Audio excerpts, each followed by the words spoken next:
35-year-old Diana Hahn was a wannabe fashion model, working a deli counter instead of walking a runway. Her dreams are really not going anywhere. 36-year-old Michael Daly wouldn't grow up or take no for an answer. He pretty much always got what he wanted. From their first smoldering glance, they couldn't keep their hands off each other. Before long, they were making out in the stockroom. It's, whoa, combustible. But their fiery love affair would soon lead to a horrifying crime. It's a horribly mutilated body. The head is nearly severed. It's all kinds of broken bones. Now get the inside story of this haunting tale of abduction and revenge. And learn how a collision of desires became a roadmap for murder. You have trains colliding. It's like the perfect storm of two kinds of crazy.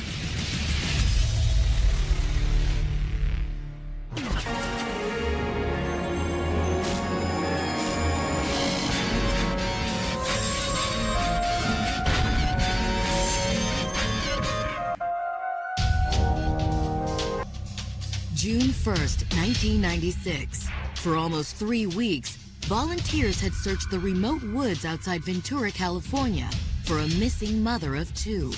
People that she helped all around the neighborhood and community, everybody was looking for her. After hours combing the brush, 2 searchers realized they were covering old ground. Disheartened, they considered calling it a day, until a chance look revealed that they'd missed something. You have all these people searching along this ravine, and they find the kind of thing that you would hope you would never see. One search party did discover some human remains in a ravine. The shocked volunteers called for help.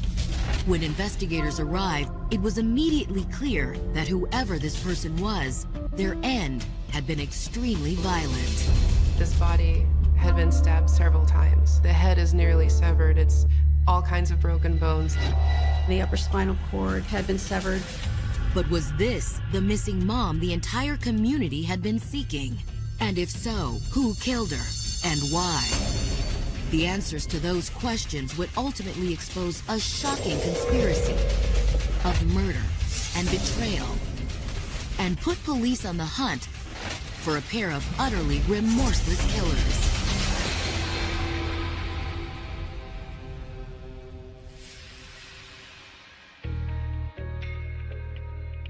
Located in Ventura County, Port Hueneme, California is renowned for its thriving beach scene. But for young Diana Hahn, life in the Southern California coastal community was rarely sunny. Diana was raised in a loving household by her Japanese mother and Caucasian father. But into her teens, she struggled with her self-esteem, making her an outsider among her classmates. She grew up with, stereotypical blonde California girls, and she was, dark hair and always different. She was a lonely child, not a lot of friends. But when Diana was 15, a brush with death turned her life in an entirely new and unexpected direction. A basketball backboard fell on her in gym class, and the accident left her in intensive care. She's in a coma for a couple of days. This was a very, very serious accident. The brush with death had lifted Diana's spirits.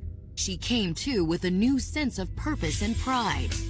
She wakes up and decides that she wants to change herself. She fully recovered and goes through what seems to be a transformation.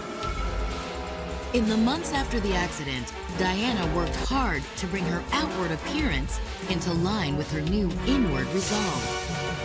She becomes more lively, more extroverted. It's kind of like the ugly duckling story. And now she's this really hot chick.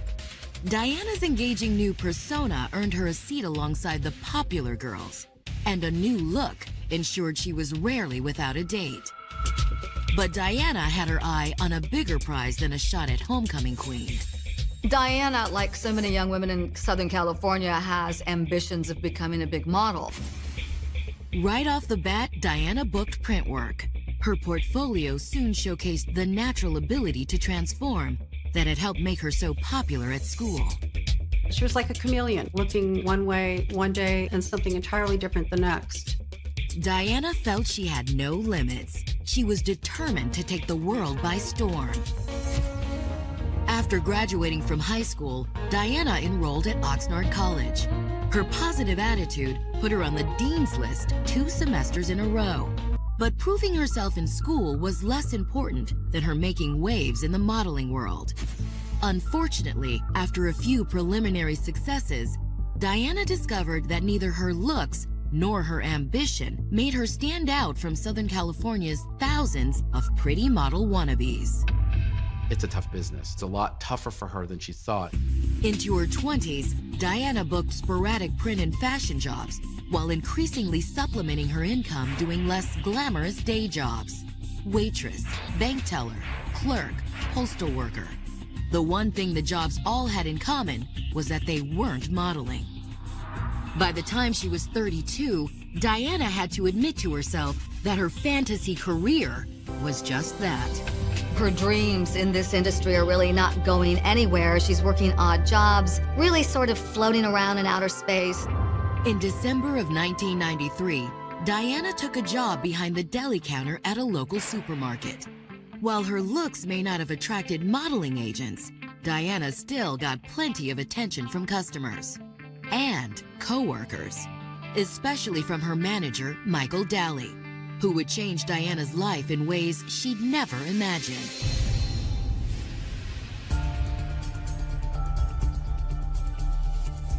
Like Diana, Michael was a local boy who'd grown up in a biracial family. Michael Daly's father was Hispanic. His mother was Japanese from Japan. But unlike Diana, Michael's childhood was both stable and comfortable. He was an altar boy. Grew up in sort of like this very tight-knit family. When Michael reached high school, his secure, approving home life made him a confident and charming young man. He was such a laid-back guy that kind of gave off that cool, laid-back feel to him, and everybody liked him. Most popular guy in high school. He pretty much got what he wanted. Especially when it came to the opposite sex. Michael had multiple girlfriends. Michael had his pick of girls at school and played the field to his advantage. But that all changed when he met Sherry. Sherry was this nice girl, and she went to high school with Michael. She was quiet, kind of shy, very sweet, very good, kind-hearted person. Sherry's quiet, vulnerable personality awakened a protective instinct in Michael. He and Sherry became inseparable. They began living together, and eventually they got married. In 1988, after nearly a decade together, Sherry gave birth to a son, and 2 years later, she and Michael welcomed a second son. With 2 hungry mouths to feed, Michael got on the management track at the local supermarket in order to help support his growing family. By all outward appearances, the perfect suburban-style life.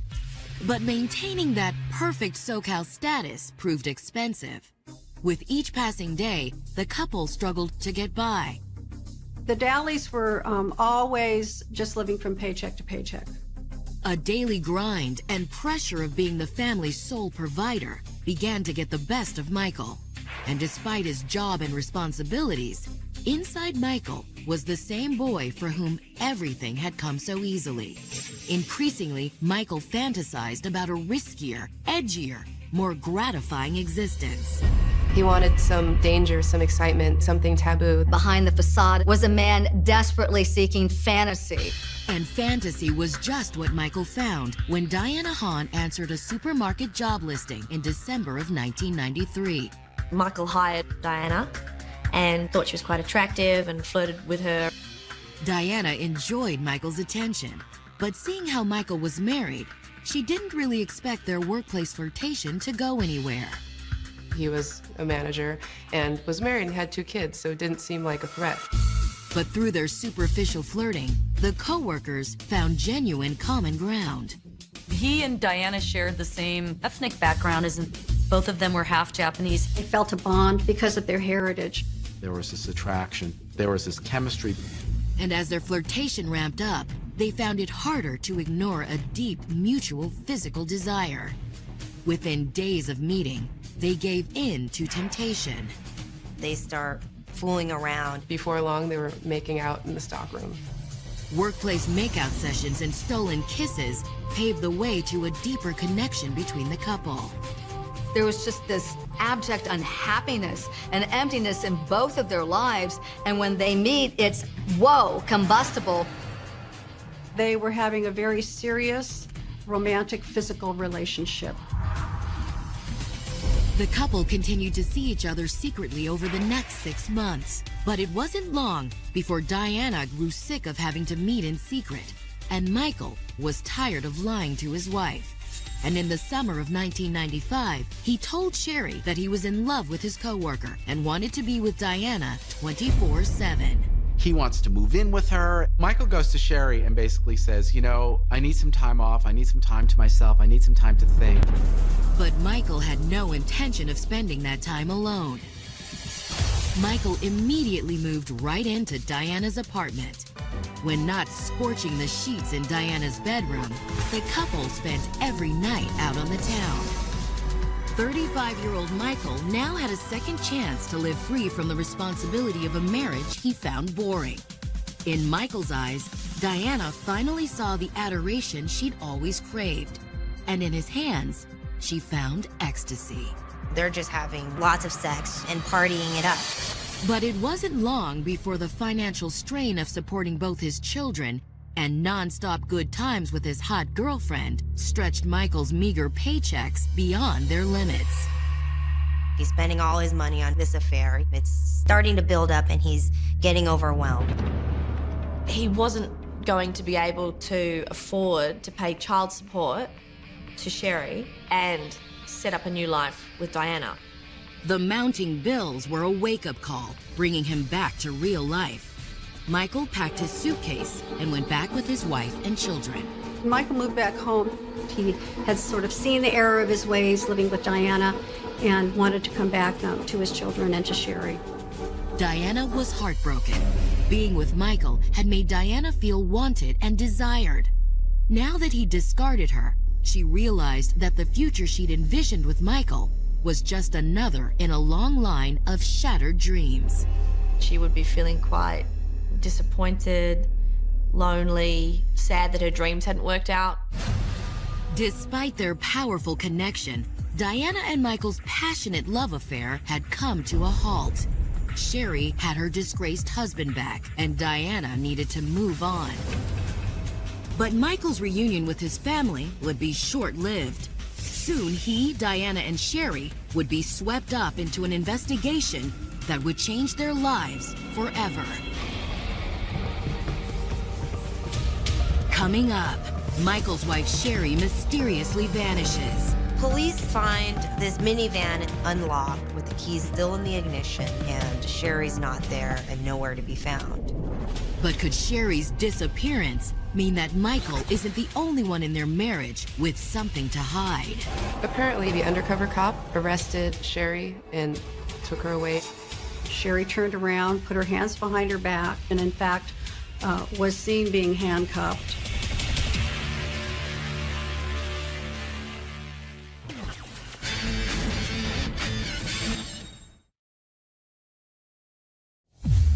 "34-year-old Diana Hahn was a past-her-prime would-be model who'd been forced to take a job at a supermarket after her runway dreams died. But even in a hairnet, Diana could still turn heads. And it hadn't been long before she'd drawn the attention of her married boss, 35-year-old Michael Daly. What followed was a scorching workplace affair that spilled from the supermarket stockroom to Diana's bedroom. It was getting hotter and hotter, and the next thing you know, they're in a full-blown, torrid affair. So torrid that Michael moved out on his heartbroken wife, Sherry, and in with Diana. But just 5 months later, the two lovers found themselves at a fork in their rocky romantic path. Michael's live-for-today lifestyle with Diana had taken a toll on his finances. And it wasn't long before Michael realized that even if he wanted to make his separation from Sherry permanent with a divorce, he simply couldn't afford to. alimony, child support for 2 kids. I mean, he wasn't making bundles of money. Broke and desperate, Michael begged Sherry to take him back. Divorcing Sherry wasn't an option, and Michael wanted to make their marriage work this time. Diana was heartbroken. He came home because he wanted to be a part of the family again, and that he had sort of seen the error of his ways. There were several times at work where Michael would talk about how he would never get a divorce. Michael moved back in with his wife in the fall of 1995. But it didn't take long for Michael's marriage to be in trouble again. It began on the morning of May 6, 1996, when Sherry Daly went out for a morning of running errands and never returned. Michael grew increasingly concerned as the hours ticked by with no word from his wife. Later that evening, the worried husband placed a call to police. Michael calls the police and says, "I think my wife is missing." Local police explained to Michael that they wouldn't be able to help just yet. And the cops are basically like, well, you know, it takes 72 hours for someone to be missing. Undeterred, Michael wasted no time enlisting friends and family to look for his missing wife. And it wasn't long before one of the Daly's friends made a disturbing discovery in the parking lot of a nearby store. Sherry's van is sitting in the parking lot. Sherry's not there and nowhere to be found. Finding Sherry's vehicle with no sign of Sherry was enough to prompt police to officially open an investigation. They began by examining the van's interior and soon found several more alarming discoveries. They noticed in Sherry's car that the keys are in the ignition and her ID is on the seat and her purchases are in the back seat. But where was Sherry and what had happened to her?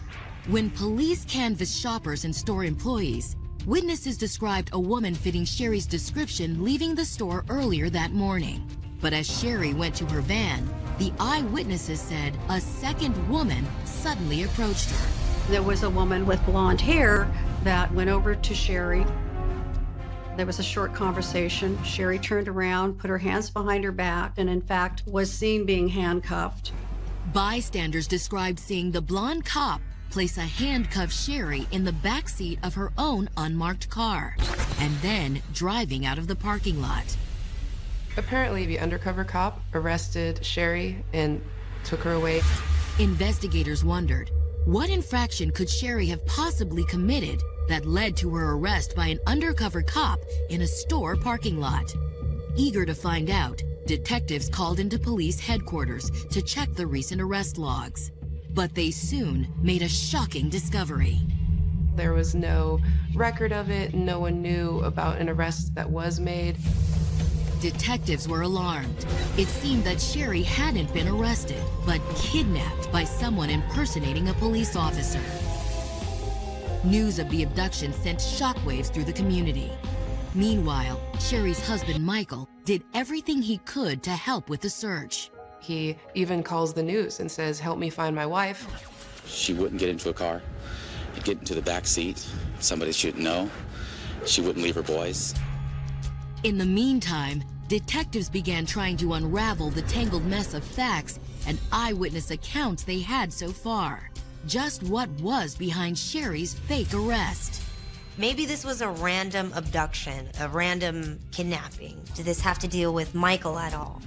Or was Sherry a mom with secrets? Maybe there's something else going on in her life. But interviews with Sherry's friends and family quickly ended that speculation. The people that knew her best all agreed there was no hidden facet of Sherry's life that would lead to her abduction. But Sherry's friends also told police that the same couldn't be said for her husband, Michael. He was cheating on his wife. Everyone knew that. According to those who knew her, Sherry had been devastated by Michael's affair with his 34-year-old coworker, Diana. And when Michael ended the affair and moved back home, Sherry was determined to keep him. But close friends also told police that Sherry was blindsided by the revelation that Michael hadn't actually ended his workplace fling. In fact, he never intended to. And how did Sherry know? Because according to friends, Michael continued to flaunt his romance with Diana in Sherry's face, and in the strangest ways possible. He gets this pillow made that has Diana's face on it and makes his wife sleep with it on their bed. According to those in the know, both the pillow and the revelation that Michael was still seeing Diana enraged Sherry and pushed her past the breaking point. But rather than take her frustrations out on her husband, Sherry had decided to confront Diana herself. She confronted Diana at the market, and there was a yelling match going on out in the parking lot. It was basically Sherry telling Diana to stay away from her and her husband and her family. The revelation of Sherry and Diana's spat in the supermarket's parking lot was enough to make detectives wonder. Was it possible that Diana had decided to take care of Sherry before Sherry could make good on any of her threats? At first glance, it didn't seem likely. Physically, Diana was not a match to the kidnapper described by eyewitnesses. They know that they're looking for a blonde. Diana, on the other hand, was a petite brunette. When investigators questioned Michael and Diana's co-workers, they learned Michael had been minding the store when Sherry went missing, just as he said. Diana, on the other hand, had taken the day off. But when investigators continued to question both Michael and Diana's co-workers, the shocked detectives learned that theirs hadn't been Michael's only extramarital affair. It seemed that Michael's wandering eye had even strayed past Diana. He's kind of a womanizer and sleeps around with all sorts of women, including prostitutes. Police were surprised, to say the least. The Michael Daly co-workers described to police was a far cry from the reformed husband and family man the public had seen on TV pleading for help. Not only did Michael have a double life, he had a triple life. He had a wife, a mistress, and he had had other lovers. Investigators had to wonder, could any of Michael's other adulterous affairs have put Sherry in harm's way? Had one of his jilted blonde girlfriends decided to eliminate his wife? And could his other lover, Diana, be the next on the list?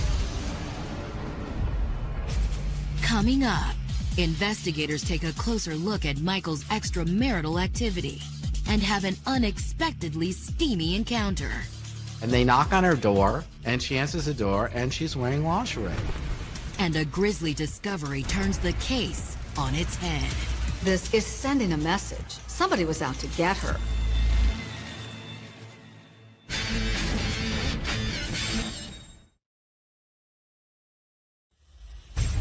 When police responded to a call from concerned husband Michael Daly, they found the family's van empty and Michael's wife Sherry missing. The keys are in the ignition and her ID is on the seat and her purchases are in the back. Eyewitness accounts describe a blonde woman impersonating a cop and arresting Sherry. Further investigation revealed Michael at the center of a love triangle, which also involved his workplace girlfriend, Diana Hahn. Sherry confronted Diana at the market, and there was a yelling match going on out in the parking lot. When police interviewed Diana, they realized that the petite brunette didn't match the eyewitness description for a blonde perpetrator. And when they talked to other employees, they realized they needed to expand their suspect list big time. He was not only cheating on his wife, but also cheating on Diana. Michael's a womanizer. He's a man whore. He's sleeping with multiple women. Police wondered, had one of Michael's blonde girlfriends taken it on herself to settle a romantic score and hit Michael where it really hurt? There were plenty of people who could have used Sherry as bait to get to Michael. A hooker who didn't get paid, a drug dealer who wanted money, perhaps loan sharks. In order to put a face and name on their mystery woman, investigators took a closer look at the car witnesses saw a handcuffed Sherry driven away in, and a thorough search led them to a car rental agency.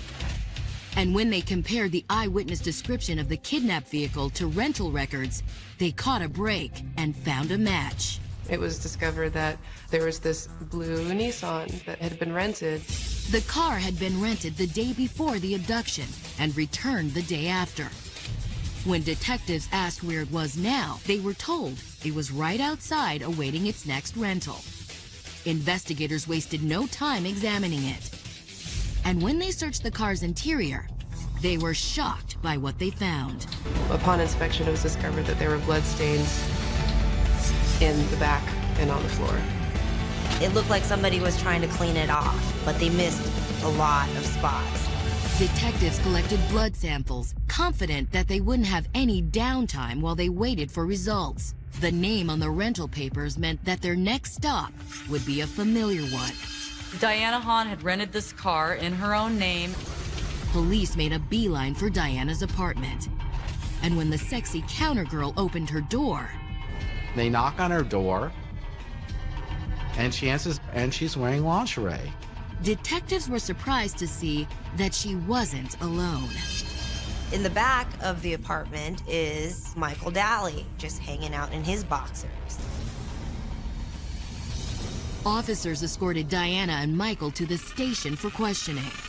Once there, Diana quickly offered up an explanation about the rental car. She claims that her checkbook was stolen just before the crime happened. She also told police that on the day of the kidnapping, she was nowhere near the crime scene. She has an absolute alibi. She went on a long bike ride from the city of Ventura, miles away, to an area called Point Hanimi. That's a long ride. That would take the day. She even offered physical proof. A minor bike crash on the trail had left its mark. She has some significant scratches on her forehead. Diana had plenty of answers for all their questions, but investigators observed that the would-be model was running out of poise. But they do notice that she's a little bit shaky. She's slightly distraught, a little bit emotional, and she wants to see Michael.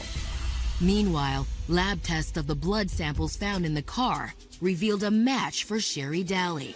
But that didn't prove Diana killed her, or even that Sherry was dead. Police held Diana under suspicion for as long as they could, but eventually they were forced to release her. We needed to wait until we had more evidence. With the missing mother of two still out there somewhere, frustrated police had to admit that the blood traces they'd found just weren't enough. They needed to find Sherry, dead or alive, and secure evidence that would conclusively link Diana to her abduction. At the same time, police resolved not to give up the cause. Volunteer search parties continued to search every accessible inch of the town Sherry called home. They, for weeks on end, were searching, hoping to find her. Then, on June 1st, police got word that two of the searchers had made a shocking discovery. A body is found. Investigators examined the nearly skeletal remains. The body's condition couldn't hide what appeared to be a dense cluster of stab wounds in the chest, or mask the fact that the victim had been nearly decapitated. Her remains were in an absolutely horrific and repulsive state. It was pretty upsetting to even the most seasoned police investigators. Fast-tracked tissue samples told police the awful truth. The search for missing mom Sherry Daly was over. They were able to identify that this was Sherry Daly. The medical examiner confirmed the stab wounds. Multiple stab wounds in the bone, in the chest area, as many as 14 penetrating stab wounds. And after a closer look at Sherry's neck wounds, even seasoned homicide detectives struggled to understand the mindset behind this brutal crime. Sherry's head had been nearly severed from her body with an axe. To stab someone repeatedly and to bludgeon them with apparently an axe is sending a message. Somebody was out to get her. But who? Police wondered, had Diana killed Sherry in a fit of jealous rage? And if so, how were they going to prove it? Coming up, a surprise witness offers new evidence proving that sometimes when it comes to murder, it takes two.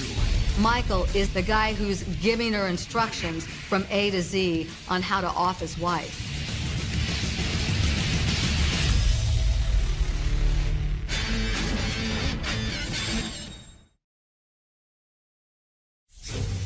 For 2 years, wannabe model Diana Hahn and married dad Michael Daly had been on-again, off-again lovers.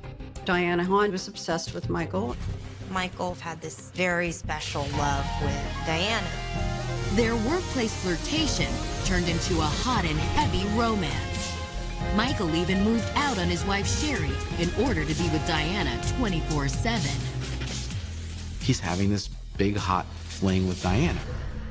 But economic realities and a guilty conscience sent Michael back home to his wife with his tail between his legs.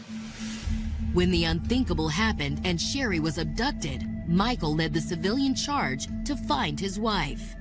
He even calls the news and says, "Help me find my wife." But over the course of the investigation into Sherry's puzzling disappearance, police learned that the father of two wasn't just cheating on Sherry, he was also cheating on Diana. Once Diana Hahn realizes that Michael has been two-timing her, running around with prostitutes. An eyewitness description of the kidnapped vehicle led detectives to a car with traces of blood in it, rented in Diana's name. When police paid a call on Diana about the car, they made another surprising discovery. Michael's widely wandering eye didn't seem to bother his mistress one bit. After Sherry was missing, when the police went over there, she answered the door in her nightie, and Michael was standing behind her in his underwear. Police questioned Diana about the vehicle, but she insisted that her checkbook had been stolen and someone else must have rented the car using her name. She also said she'd been miles away on a bike ride when Sherry was abducted. A minor injury she sustained during the ride was proof. She has some significant scratches on her forehead. Then, in a remote woods, volunteer searchers unearthed a badly decomposed corpse. The medical examiner had confirmed that it was Sherry and that she died of very unnatural causes. Multiple stab wounds and a series of axe blows to the neck that left her nearly decapitated. Once Sherry Daly's body is found, horrifically hacked up and mutilated, there's no question this is murder.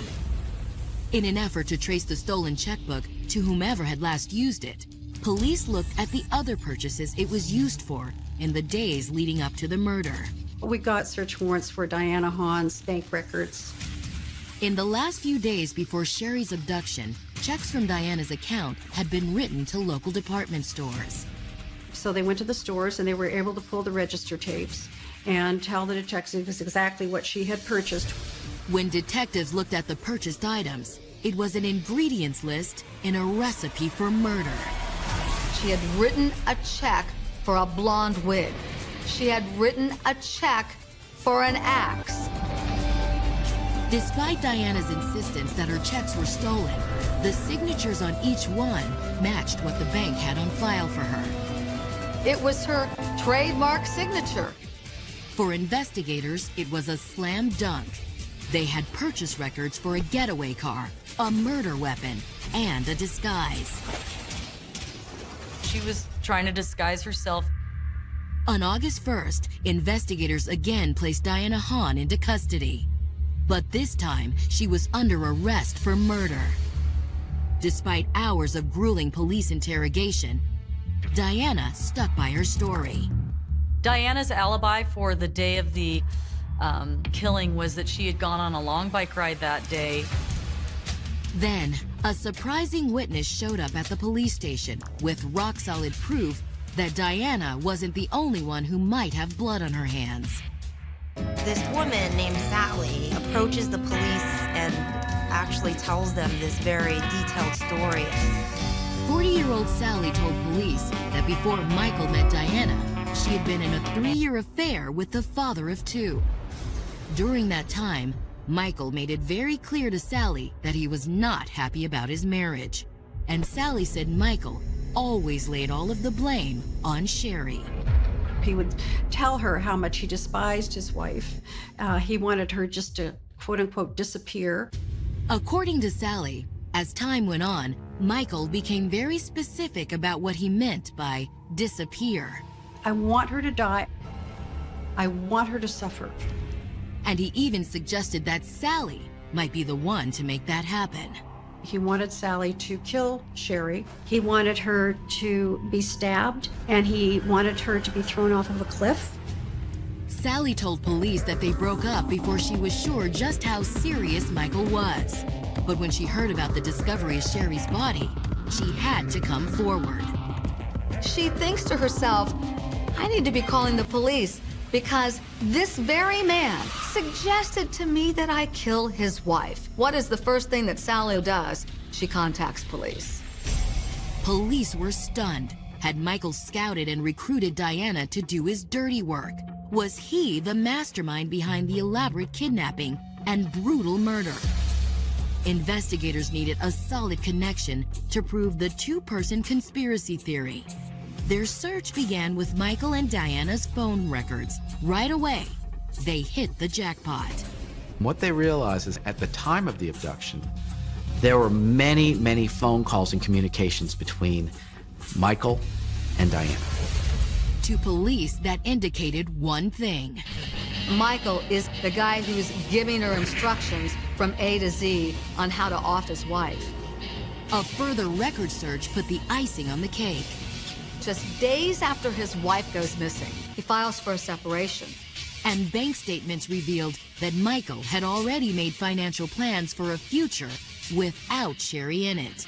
Michael actually looks into her retirement funds and wants to cash in on all this money. Police now believed that while Diana may have been Sherry Dowley's killer, Sherry's husband Michael was the one behind it all. On November 15th, police arrested Michael Dowley and charged him with first-degree murder and kidnapping. It's clear that he masterminded it, and it's clear that he convinced her to do the dirty deed. But while police were convinced of the couple's guilt, would a jury agree? And how much longer would Diana and Michael remain silent about the crime and loyal to each other?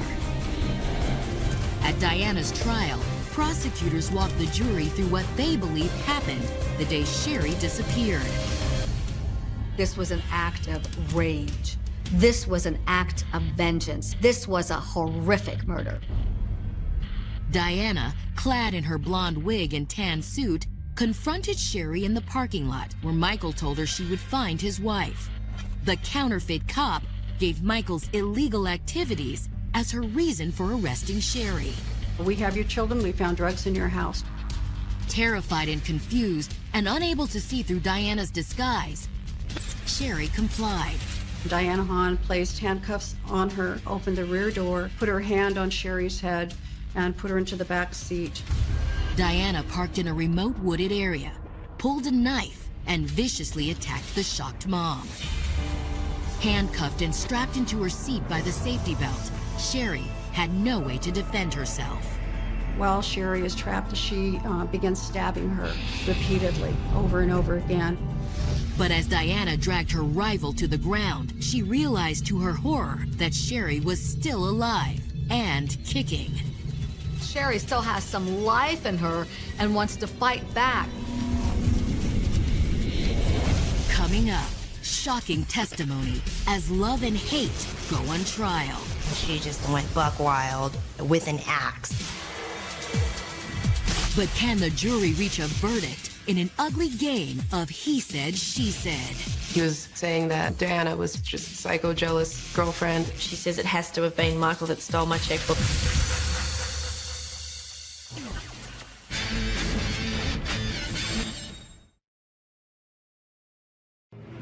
Ventura, California, 1997. Sexy countergirl Diana Hahn and her married lover and boss, Michael Dowley, have been charged with murder and kidnapping in the brutal 1996 death of Michael's wife, Sherry. Prosecutors at Diana's trial laid out the murder in painstaking detail. Diana thought she had successfully abducted and murdered Michael's wife, Sherry, until Sherry, bleeding from multiple stab wounds, attacked her. Then, Diana took drastic measures to make sure that Sherry was going to keep still. Forever. She just went buck wild with an axe and severed Sherry's head. Diana's defense strategy was to stick to the story Diana had given police from the start. Diana's defense was that she had nothing to do with the murder and that her checkbook was stolen.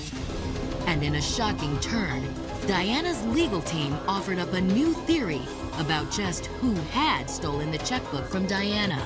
She says it has to have been Michael that stole my checkbook. According to Diana's defense team, Michael had recruited yet another one of his bevy of secret lovers to kill his wife, frame Diana, and get away scot-free. It was some prostitute that Mike had put up to it. But would the jury believe that Diana was a victim? After 4.5 days of deliberations, the jury announced their verdict. We, the jury, in the above entitled action, find Diana J. Hahn guilty of willful, deliberate, premeditated murder. While the jury didn't buy Diana's story, she did receive a break during sentencing. Diana Hahn was eligible to get the death penalty. The jury did not give it to her. She was given a life sentence instead. Not long after, Michael Daly faced his day in court. The real issue is what was his involvement in the murder, and did he plan the murder, or was he the mastermind? Prosecutors alleged that Michael was just as responsible for Sherry's death as Diana. The fact that Michael wanted his wife dead was well documented in court by a string of witnesses. This man hated his wife. This man told people, I wouldn't divorce her, I would kill her. Using the phone records, prosecutors once again took the jury through each step of the murder, only with Michael guiding Diana through the plan. She and Michael had been in contact by phone many times throughout the day, checking in with each other. Michael's defense team insisted that Diana had acted alone. The defense attorney in Michael's case was saying that Diana was just psycho-jealous girlfriend. But the jury disagreed. Michael was found guilty of first-degree murder, kidnapping, and conspiracy. Like Diana, he too was sentenced to life in prison. Two people that were so turned on by each other that they could rationalize murder had in the end turned on each other in court. Diana and Michael really threw each other under the bus and blamed one another for everything. The aspiring model and the unhappy hard-partying dad had cast themselves as fantasy figures in a bright future. Now, they were stuck with the sad reality of who they really were. You have a bad guy who's a lot worse guy than anybody really realizes. And you have a bad girl who's a lot crazier than anybody realizes. Kenny Burno was an R&B singer who'd missed his shot at the limelight when he quit his group right before they made it big. They formed a group, and the other four became Boys II Men. But Kenny Burno wasn't part of it because he was becoming a father. But he would get a second chance at fame when he became the manager for a beautiful young performer named Vernell Jones. She had a stage presence that really attracted people to her. Their romance and their talent would turn them into a local music power couple. It was like a Beyonce and Jay-Z, you know what I'm saying? Until their lives were torn apart by a series of violent crimes. He was lured to a secluded place and he was shot. Multiple gunshot wounds. One was in the back of the head. Now, go behind the scenes of a murder investigation that rocked the music world. He just blurts out, "That bitch shot me." To uncover a twisted tale of envy. This is jealousy on steroids. Manipulation. She was so controlled. She was going to do whatever he wanted to do. And a conspiracy for revenge. Knew that girl would get him in trouble, that she wasn't no good. Kept telling him, tell my brother. But he wouldn't listen, man. You see what's happening.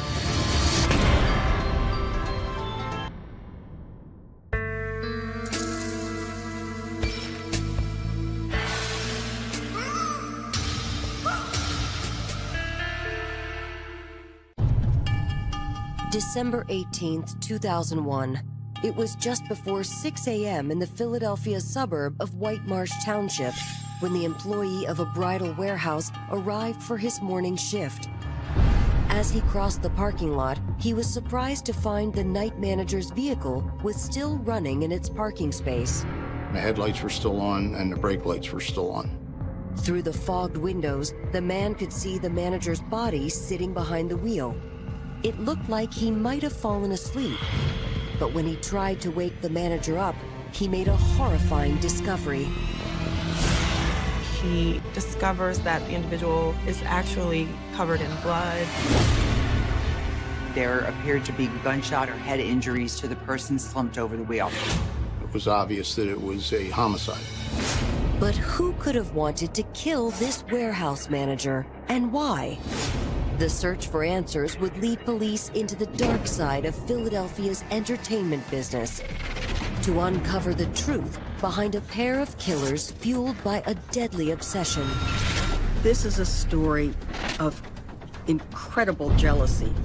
There was no question that this was going to end in tragedy.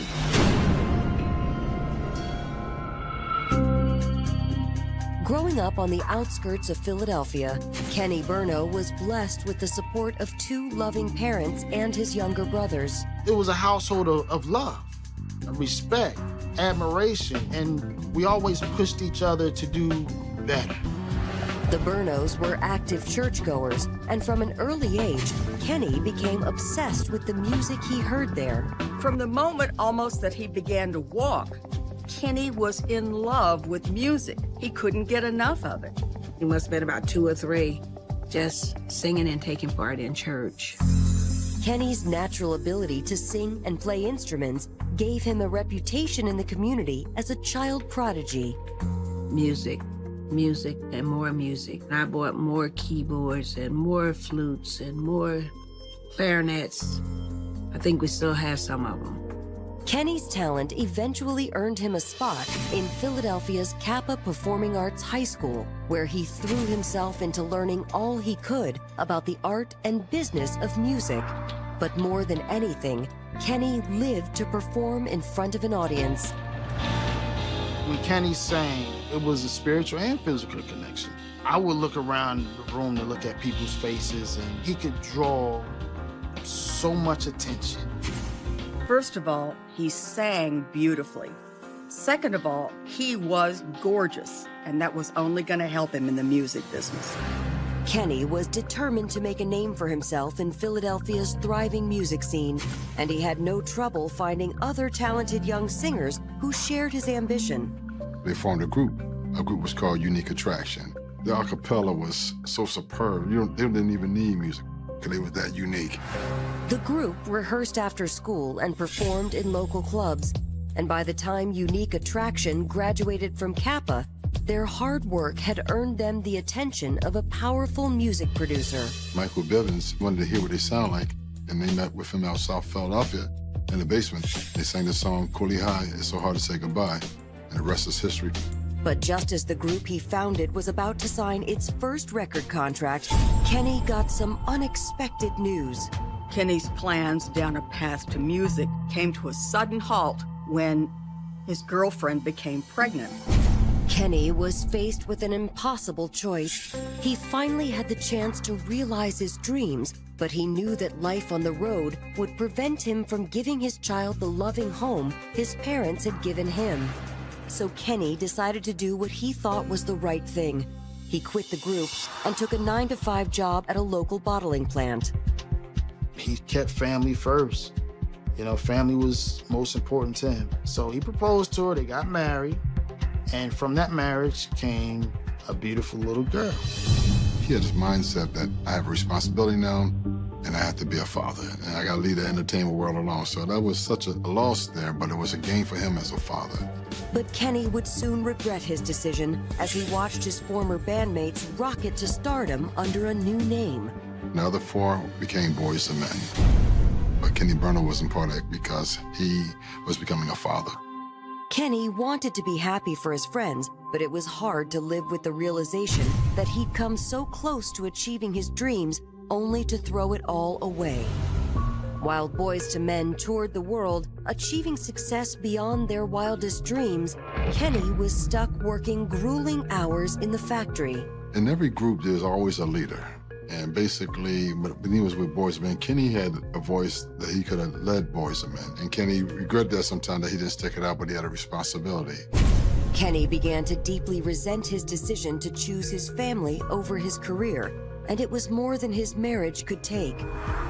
He and his wife ultimately divorced, and while Kenny continued to be a part of his daughter's life, he decided to rededicate himself to music, but in a new way. Without his group, Kenny knew he'd be just another struggling singer, but his skills as a producer gave the 27-year-old another way to break into R&B's music elite. If groups ask him for pointers, anything like that, or anybody go in the studio, if they need him for background, Kenny would be there. You're not singing right, you gotta up the tempo, you know what I'm saying, you gotta rearrange that.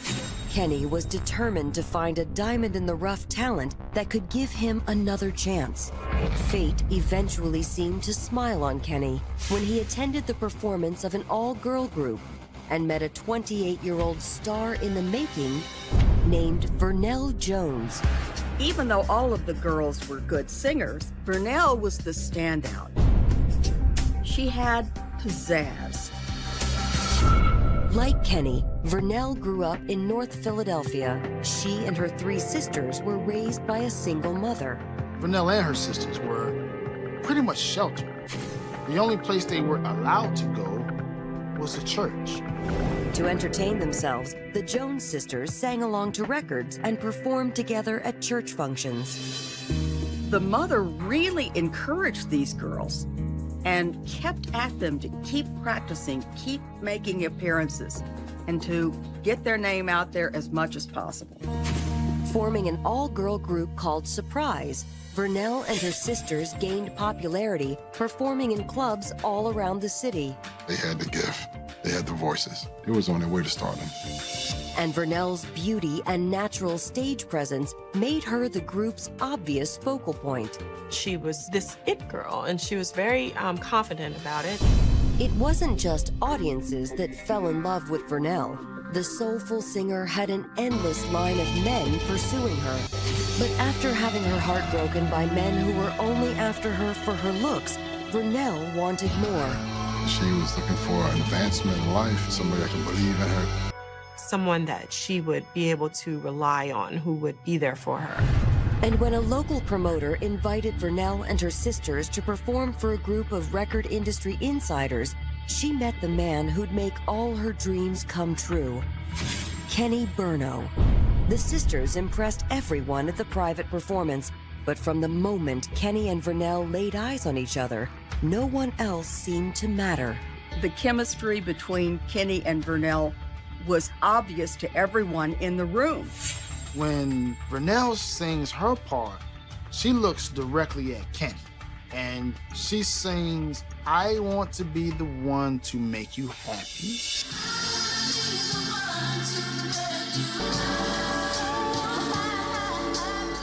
He started to sweat. I'm like, oh my God, they're gonna get together.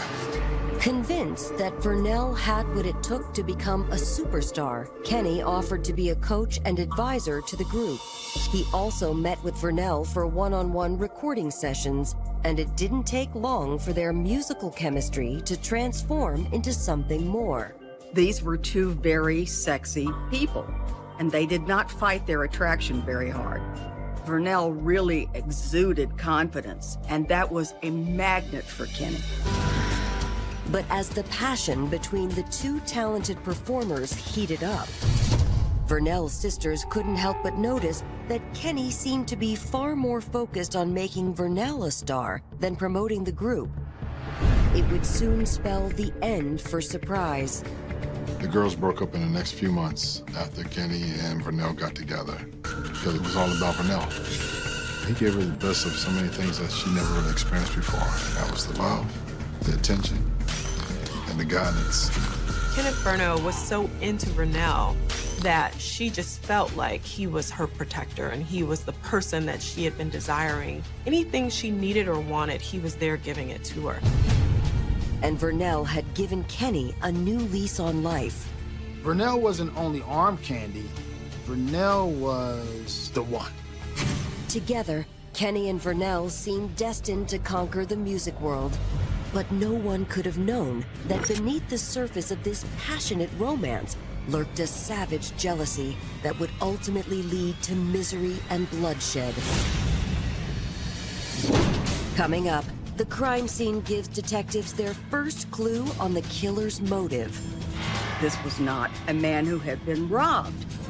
But was this a random crime? Or had the victim been targeted by someone he knew? They wondered if it was some sort of setup.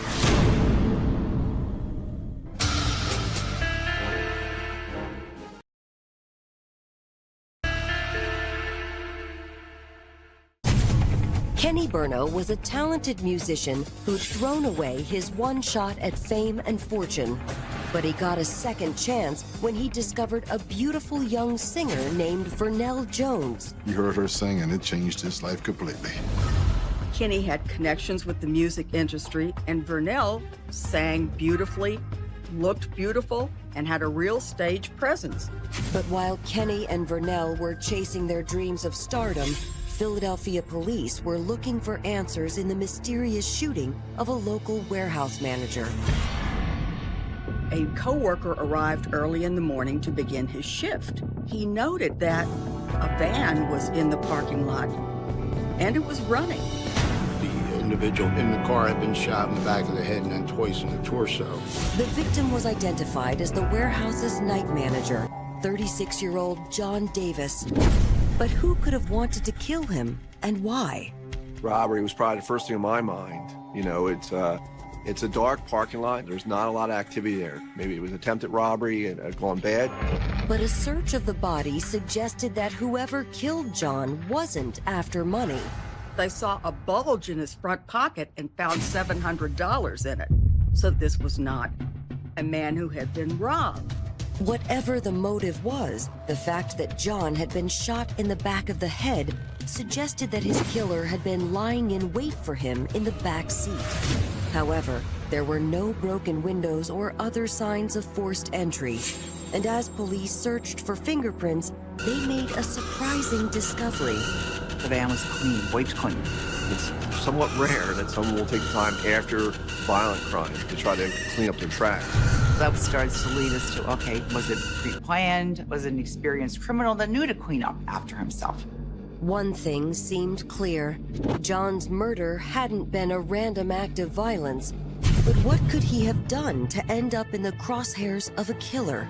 We started interviewing employees in the building, friends, what do you know about him? Was there a problem with the coworker? Was there a fight? But none of John's coworkers seemed to have anything bad to say about the unmarried night manager. He's this person who is always trying to help people. He will pay for things for them out of his pocket. He will work for his employees. They all liked him and could not think of anyone who had a grudge against him. When police notified John's next of kin, they discovered the reason why he had to work so hard. John supported 6 children across 2 different households. Detectives learned that John had been dividing his time equally between the 2 families and maintained relationships with both mothers of his children. But a recent development had disrupted their delicate arrangement. John had split up with one woman. He was going to marry the other. You're starting to think possibly jealousy or relationship going bad. Had John been murdered by a jilted lover? While detectives tracked down John's ex-girlfriend, the partnership between Kenny Burno and Vernell Jones was heating up. Kenny was using his connections to get Vernell more performances in local clubs. Her talent, combined with his business savvy, quickly turned the lovers into local celebrities, while her career and their romance continued to climb the charts. Man, it was like a Beyonce and Jay-Z. You know what I'm saying? They had what it takes to make it. Meanwhile, the investigation into the murder of warehouse manager John Davis was starting to heat up. 2 days after John's body had been found, detectives tracked down his jilted ex-girlfriend. When police sat down with her for an interview, they were looking to see if she exhibited any signs of animosity towards John. But despite her grief, John's ex still spoke highly of him and said he had made the adjustment surprisingly easy. He had an excellent relationship with his ex. He had continued to support his children throughout and had a very good relationship with them. It seemed John's ex had no motive to kill him, and now investigators seemed to be left without any leads. It was clear that John had no real obvious enemies. Police were pretty much stumped and had to do some more investigation in order to come up with an actual theory behind what happened in this case. Until one of John's night shift employees finally gave them the break they'd been looking for. The man told police he'd spoken to John before he left work the night before, and John had mentioned that he was meeting up with a former employee, a woman who apparently hadn't left on the best of terms. There were several messages on his phone asking him to meet her. She wanted to meet him. She'll meet him after work. He was going to hang out in the area. He was going to wait for her to show up to meet him there. He was a little bit nervous about the conversation that he had with her because she had been calling him for some time. That was a big lead for us, someone who possibly had the last contact with Mr. Davis. The man couldn't remember the name of the woman John was supposed to meet. In fact, he told police he might not have remembered the conversation at all if not for an unusual comment John made just before he left him to close up. When the woman started calling John and begging to see him, he found that rather puzzling. And he even told his friend at the factory, "I wonder if I'm being set up." Investigators wondered, who was this mystery woman? Why would John think he was being set up? And had he been right?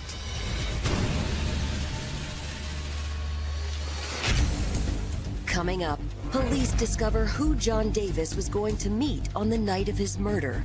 We were able to get a phone number that we could start to trace back. And a new witness reveals a startling story. He just blurts out, "That bitch shot me."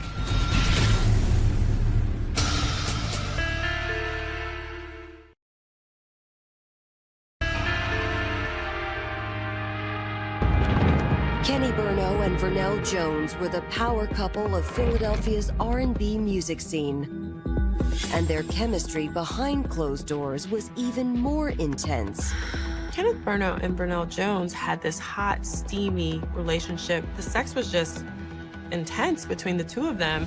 But while Kenny and Vernell were swept up in their romance, detectives in nearby White Marsh Township were in the middle of a murder investigation. Warehouse manager John Davis had been found shot to death inside his van, and police had just received some interesting information about what he was up to on the day he was killed. Mr. Davis was going to meet this lady, and he was nervous about it for some reason. He wondered if it was some sort of setup. Hoping to identify the mysterious woman, police obtained copies of John's phone records. I was able to work with the IT people so I could access his voicemail to find out who we spoke to and who I spoke to people. As investigators listened to John's messages, it wasn't hard to pinpoint which caller they were looking for. We were also able, because of the voicemail, to get a phone number from that we could start to trace back. To their surprise, police traced the call back to a local celebrity, R&B singer Vernell Jones. But what was her connection to John Davis, and why was John nervous about meeting Vernell? Vernell Jones became, at that point, a focal point for us, because now we had a name of someone that we knew he was supposed to meet. Police looked deeper into the warehouse personnel files and confirmed that Vernell had worked at the facility earlier that year under John's management. She'd been ultimately let go after she began missing shifts to pursue her music career. But why had Vernell suddenly called her old boss and asked him to meet up? To find out, detectives contacted Vernell and asked her to come in for an interview. She agreed, but she didn't show up alone. By her side was her boyfriend and manager, Kenny Burno. He wanted to be there if we were talking to Vernell. If we were going to take Vernell somewhere and talk to her alone and not talk to him, he was angry. Detectives were concerned that Kenny's presence might dissuade Vernell from talking about her phone calls with John, but Vernell made no attempt to deny that she'd tried to meet up with her old boss. She confirmed that, yes, she did have an appointment to meet with John that very night. And the purpose of the meeting? According to Vernell, her intentions had been romantic. She wanted to hook up with John as a way for her to get back at Kenny. Kenny and Vernell's relationship had its ups and downs, as most relationships do. I know of one incident where she found out that he was in his apartment with a woman. Vernell told police that John wasn't just her old boss, he was also an ex-lover. They had a brief fling back when she still worked at the warehouse.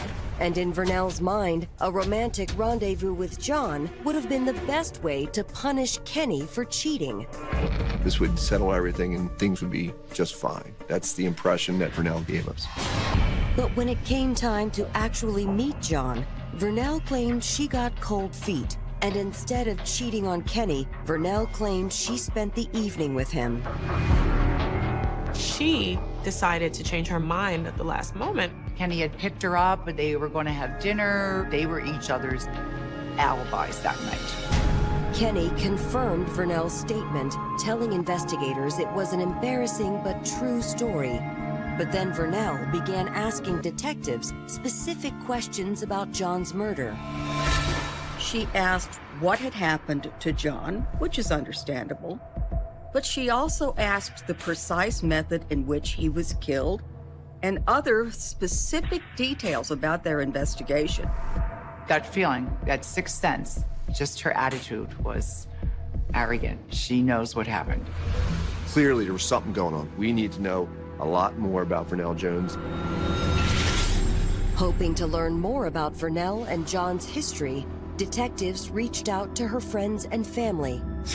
Vernell's family told them that her workplace romance with her old boss had been nothing more than a casual fling. They said Vernell thought Kenny Burno was the lover who could help make her dreams of fame and fortune come true. But according to her family, Kenny turned out to be nothing but trouble. The family had concerns about the relationship between Vernell and Kenny. Vernell's sisters told police that Kenny poured on the charm when he convinced her to leave their group and go solo. But once Kenny had Vernell all to himself, he hadn't just shaped her career, he'd taken over her entire life. He controlled her phone, he controlled her paycheck, he knew where she was going. He would call her literally every 30 minutes to check up on her, to see where she was and what she was doing. That's how bad it was. Vernell's sisters told police it wasn't long before the confident and self-assured young woman they'd grown up with began to disappear. She was a different person when she was with Kenny. He had Vernell believing she was basically his property, and she did everything that she could to make him feel the way that he needed to feel. The sisters told detectives that Vernell would go to any lengths to prove her devotion, which included getting a series of questionable tattoos. The tattoo on the back of her neck says 100% K's bitch. Picture of a penis saying all about K. These were things that Vernell did to try to appease Kenny, that she was faithful and in love, and there was no others. But nothing Vernell ever did seemed to be enough for Kenny. And when her recording career didn't take off as fast as he'd hoped, things seemed to get even worse. He became this very jealous man. If she ever talked to any man, of course, he suspected that there must be some sort of relationship going on. Vernell's family couldn't believe she'd ever kill someone, but they feared Kenny might be capable of anything. Because this wasn't the first time his jealousy had reared its ugly head. They said if Vernell had done anything wrong, Kenny must have had a hand in it. Vernell's sisters told them she'd had a brief fling with a firefighter named Ron Humphrey a few months earlier, around the time when she and Kenny were first starting to see each other. And when Kenny found out, he'd gone ballistic. One day at the fire station, a man showed up and called for Ron to come out and challenged him, basically saying that you need to stay away from my girl, Vernell. When detectives stopped by Ron's station to find out what he had to say about his run-in with Kenny, Ron told them that he tried to talk him down, but Kenny seemed to be itching for a fight. You know, he tells the guy to go pound sand and he won't leave, and then they eventually call Vernell Jones down to pick who she wants. When Vernell arrived, she picked Kenny, assuring him that he was the only man she wanted. The violent outburst seemed to confirm police suspicions that Kenny's jealousy might have driven him to commit murder. But Ron told them that Kenny wasn't the one he was afraid of. And what he revealed next left investigators completely floored. He just blurts out, "That bitch shot me. That bitch shot me."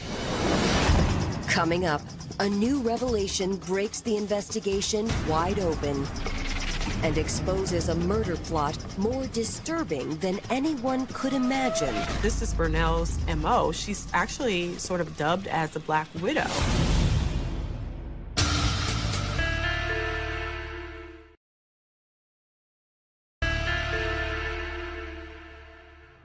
When Kenny Burno discovered Vernell Jones singing with her sisters in Philadelphia, he knew he'd met the woman of his dreams, as well as a rising star.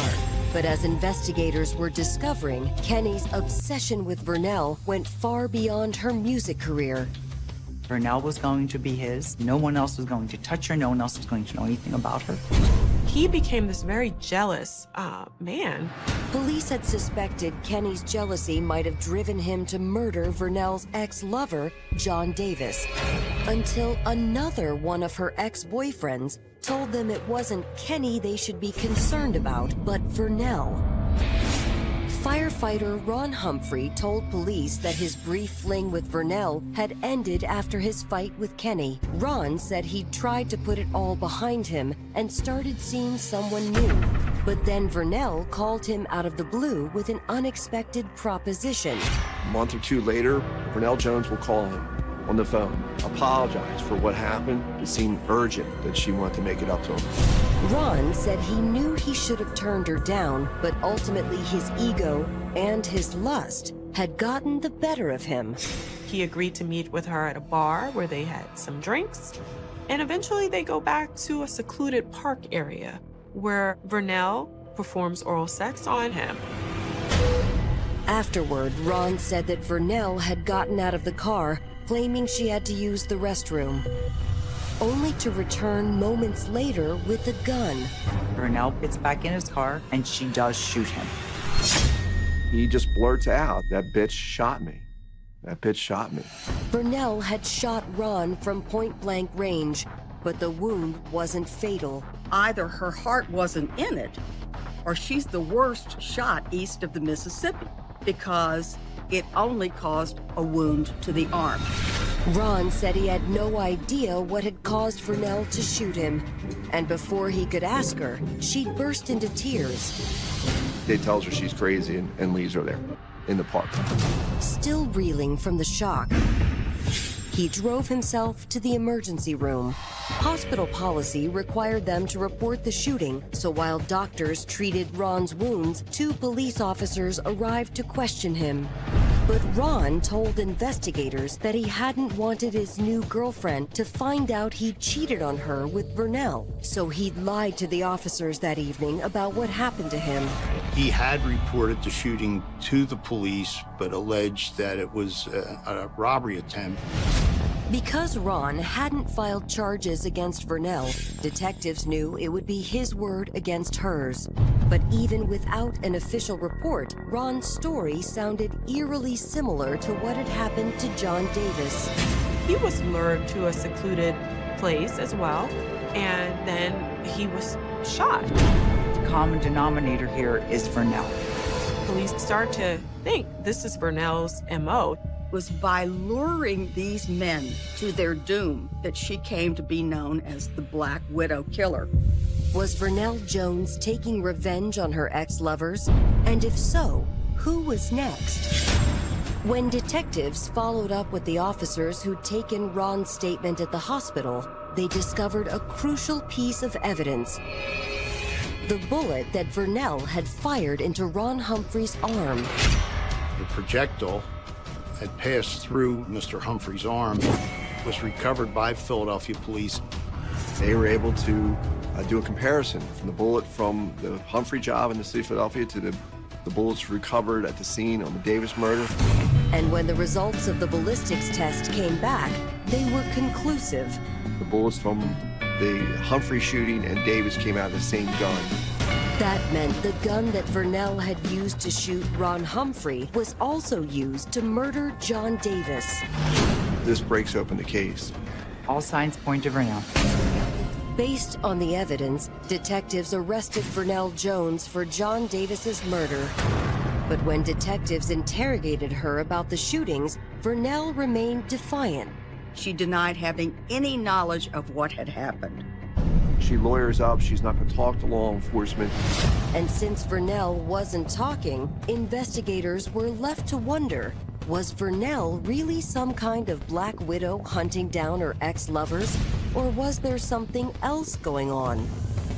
Family and friends kept coming back to law enforcement saying, this is not Vernell. Bruno had to have his hands in this. Vernell's family told police that Vernell lived in fear of doing anything to set Kenny off. But if that was true, did that mean Kenny might have known what she was doing? To find out, police brought back Kenny by himself for questioning. But if they were hoping he'd crack under pressure, they would be disappointed. No surprise, but Kenny's not going to talk to law enforcement. Kenny is a hard ass, cocky. He wanted nothing to do with the police. But Kenny did make police a surprising offer. He promised the police, if you'll let me be in the room, I can get her to cooperate with you.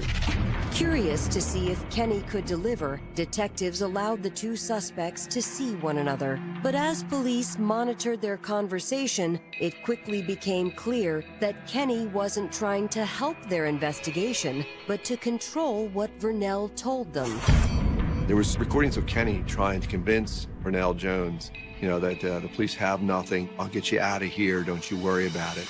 Kenny's conversation with Vernell also revealed he knew more about John Davis's murder than he was letting on.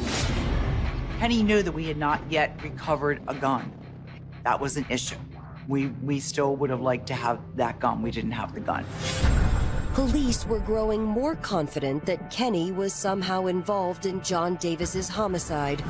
Kenny's friends and family, however, couldn't believe he was capable of such a violent crime.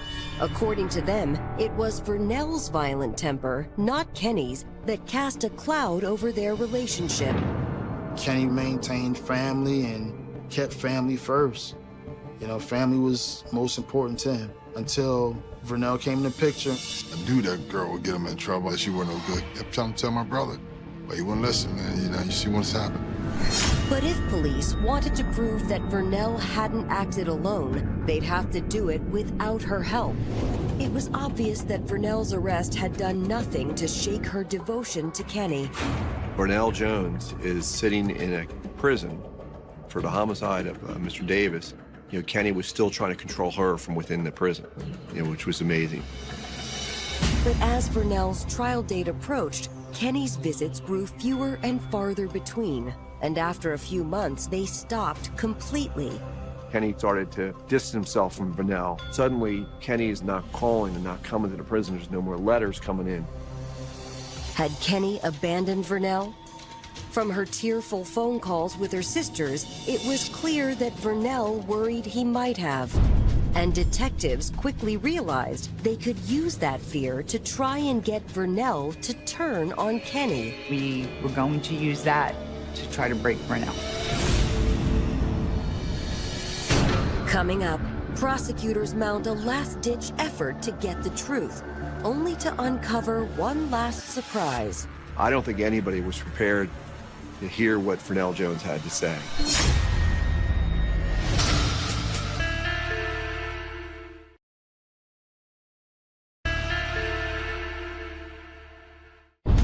Kenny Burno and Vernell Jones were a pair of R&B artists on the verge of stardom. But their romance took a dark and unexpected turn when Vernell was arrested after shooting one ex-boyfriend and murdering another. But police believed Vernell hadn't acted alone. They were convinced Kenny Burno also had a hand in the shootings, but without evidence, Kenny hadn't been arrested, while Vernell was left facing trial for murder.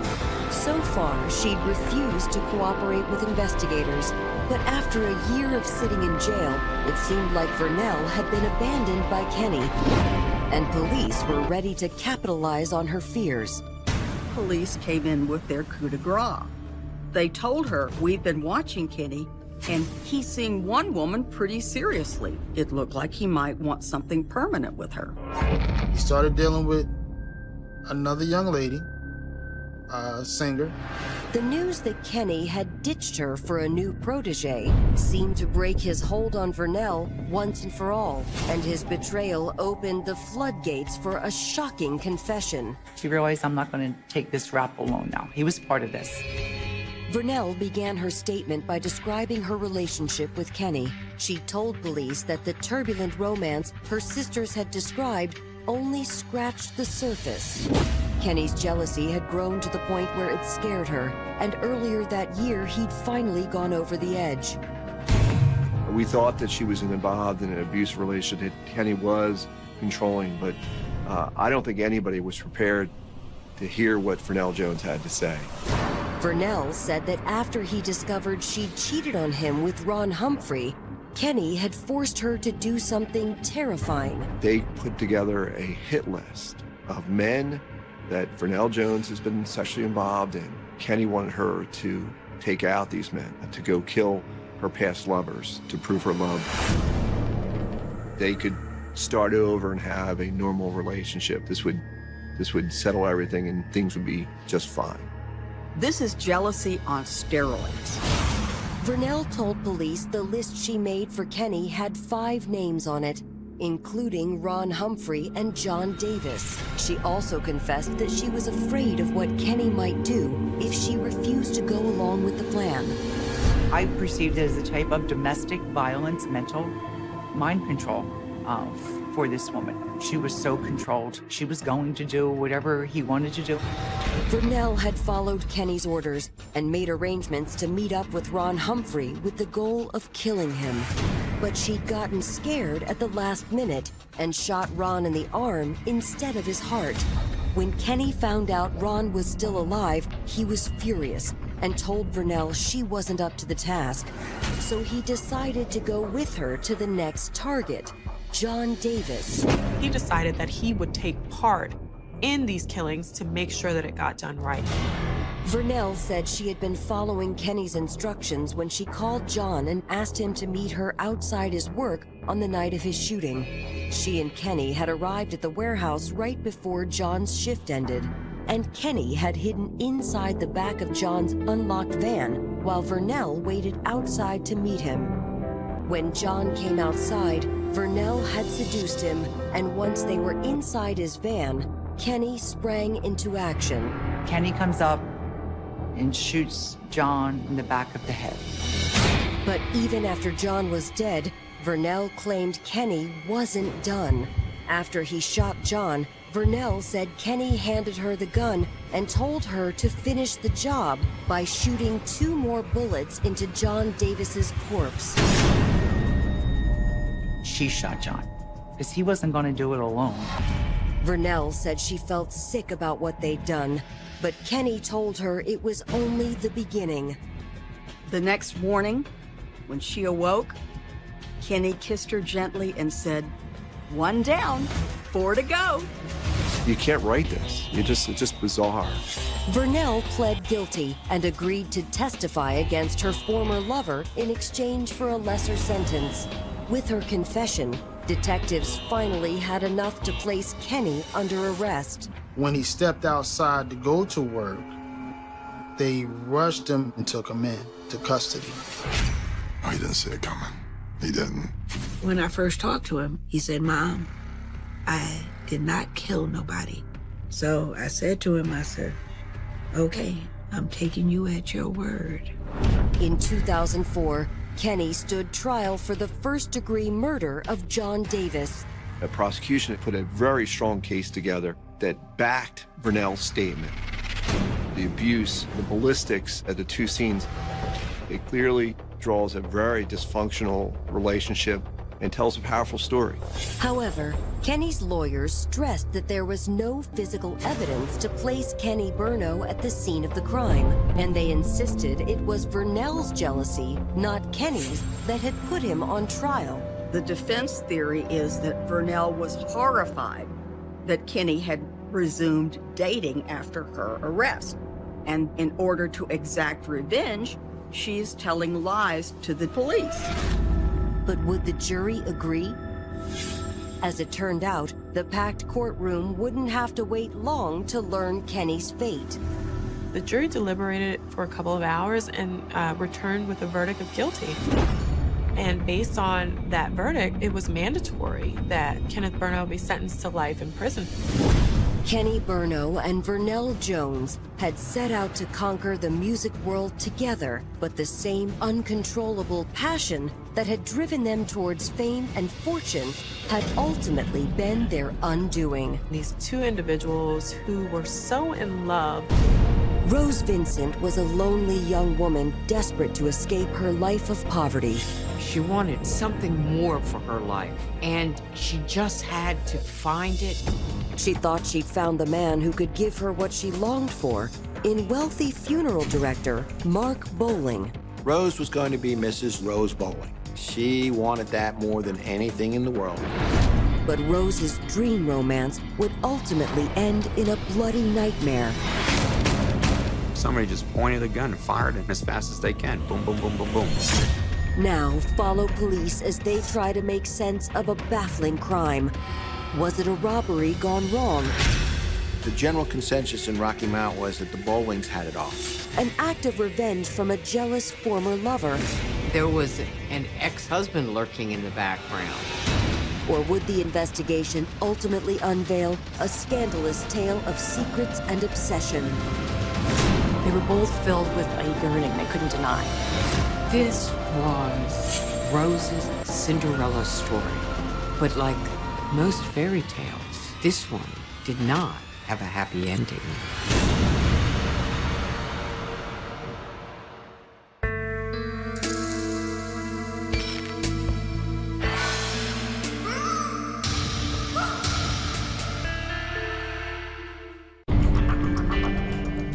December 8th, 2006 was a quiet morning in the small town of Rocky Mount, North Carolina. Local resident Linda Gardner had just arrived at the home of her friend and co-worker, Julie Bowling. Linda was worried about Julie. She hadn't shown up for work that morning, which was unlike her, and no one had been able to reach Julie on her phone. Her first reaction was to knock on the door and call her name. And then she looked over and saw the garage door was wide open. Now the fear started to develop. Something was not right. She didn't know what she was going to find, but she headed towards that garage. Inside, Linda discovered a gruesome scene. Her friend's body lying in a pool of blood. My friend, she's in a garage door. When police arrived, injuries to Julie Bowling's body made it clear her death had been no accident. There was several puncture holes. Those looked just like she was shot at close range. This isn't accidental. This is done on purpose. Somebody wanted her dead. In such a small town, a crime like this was a rare occurrence. It was definitely a surprise to see any murder in that neighborhood. Julie was just very likable. I think everybody in the world loved her. She was just a nice individual. Who could possibly be responsible for this vicious crime? Little did investigators know that the answer to that question would expose a sordid conspiracy of lies, lust, and betrayal, along with a pair of dark souls who would stop at nothing to satisfy their obsessions.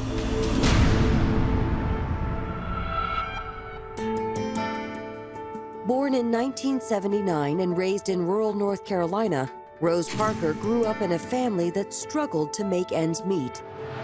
Rose was raised in a house of need.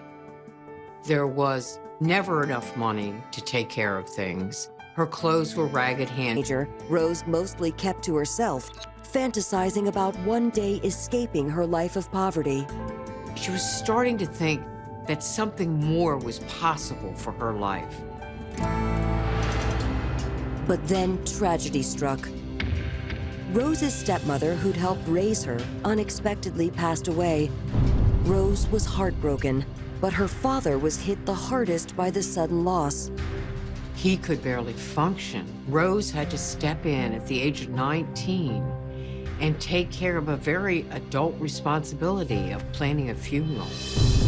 To make arrangements, Rose turned to a funeral home in the nearby town of Rocky Mount, which is where she met 27-year-old funeral director Mark Bowling. She was so impressed with him. He was gentle, he was kind.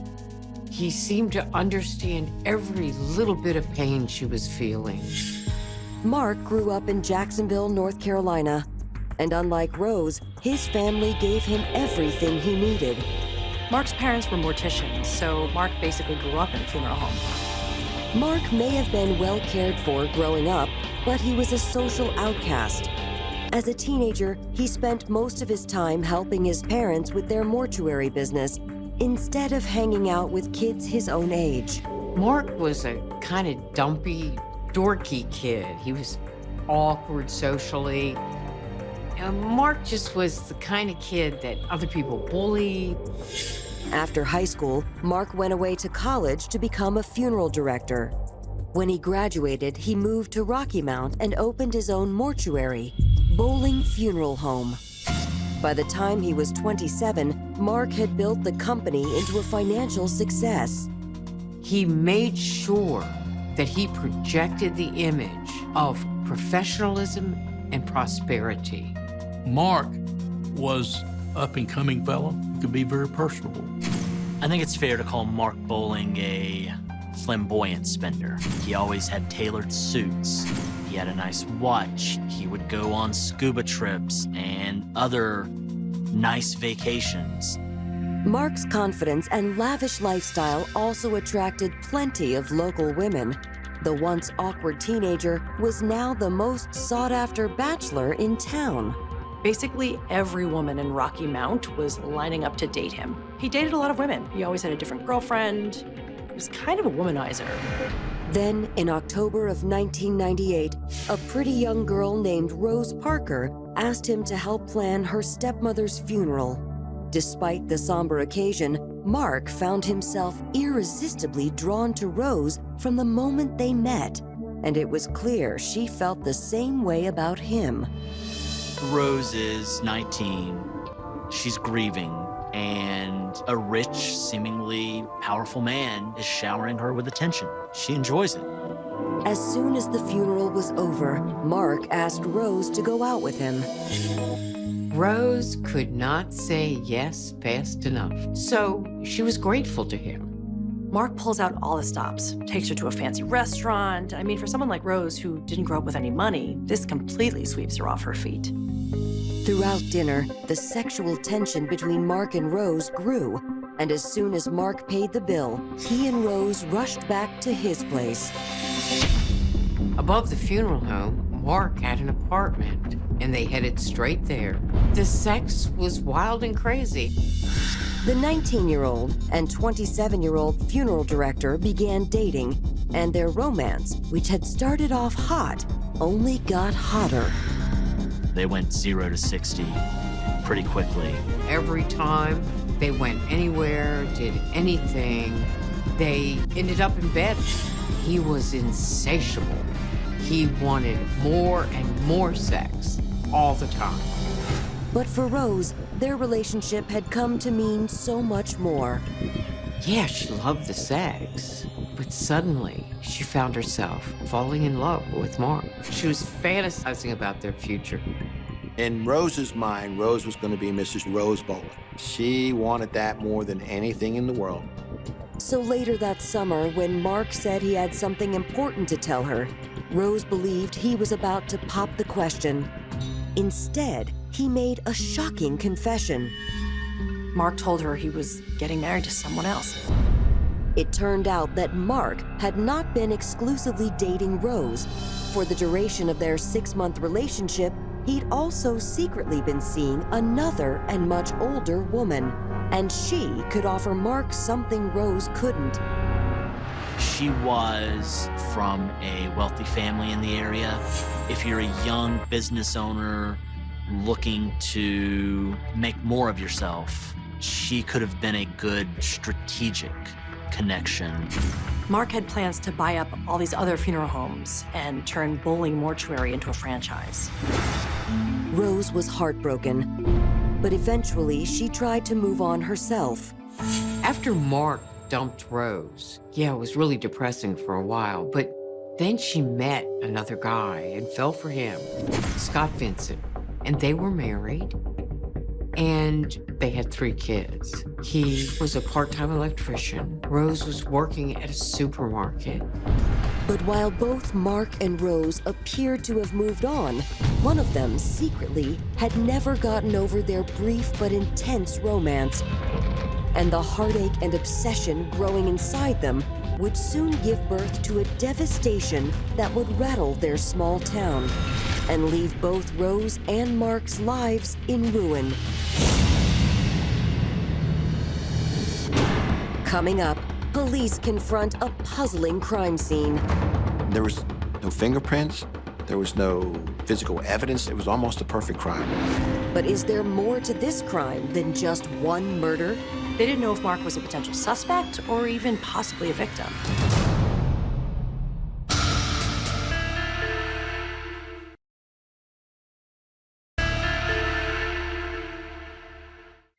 Rose Vincent and Mark Bowling were a pair of former lovers whose intense romance abruptly ended when Mark left Rose for another woman. Both had since moved on and gotten married to other people. Rose got over Mark. She had a husband and her own children. But 6 years later, a tragedy would upend one of their lives and leave people wondering if Rose Vincent had really gotten over and moved on from their sudden breakup. On the morning of December 8, 2006, police responded to a report of a woman shot to death in the garage of her suburban home. She'd been shot 3 times, was lying on her back near the SUV in the garage. It looked like somebody was standing by, waiting on the outside of the garage, waiting for the door to open. That's when the person discharged a weapon to her and ended her life. Detectives were quickly able to identify the victim as 45-year-old Julie Bowling. It was Mark Bowling's wife, Julie Bowling, who together were both owners of a set of funeral homes. Julie was the woman Mark had left Rose to be with, and in the years since they married, Julie had helped grow Mark's single funeral home into a local mortuary empire. They're doing well. The Bowling Funeral Home franchise is expanding. I think he gets up to 5 or 6 funeral homes at one point. Julie brought a strong measure of credibility to Mark. She was well-liked, she was a very sweet woman, and she had connections galore. And that elevated Mark's social status. In fact, Mark and Julie Bowling had become one of Rocky Mount's most wealthy and successful couples, which made her murder all the more shocking to local law enforcement. If you know the people, it hits you, for lack of a better way to put it, hits you home. It just, it makes you think, you know, what in the world, why was this? Detectives' first thought was that the Bowlings' wealth and social status made them an obvious target. The general consensus in Rocky Mount was that the Bowlings had it all. Together, they had it all, and it was a great life for them. Was it simply a case that they came in to rob the home, were surprised by Julie, and shot her? But investigators immediately found a problem with that theory. First thing that really stood out was that she had a huge, like 10 carat diamond ring on her hand. That's like, come on. If I was robbing, even if my adrenaline was pumping, that ring would go with me. No money was taken, her mail was still there, her purse was still there, house was not broken into. Check the whole house to see if there's any forced entry, any windows open, anything broke or something tried to be pried. That house was secured, like Fort Knox. Investigators combed through the garage, looking for clues, but Julie's killer seemed to have left nothing behind. There was no fingerprints, there was no physical evidence left at the scene, no casings, no nothing. It was almost a perfect crime. No one in the neighborhood had seen or heard anything suspicious that night.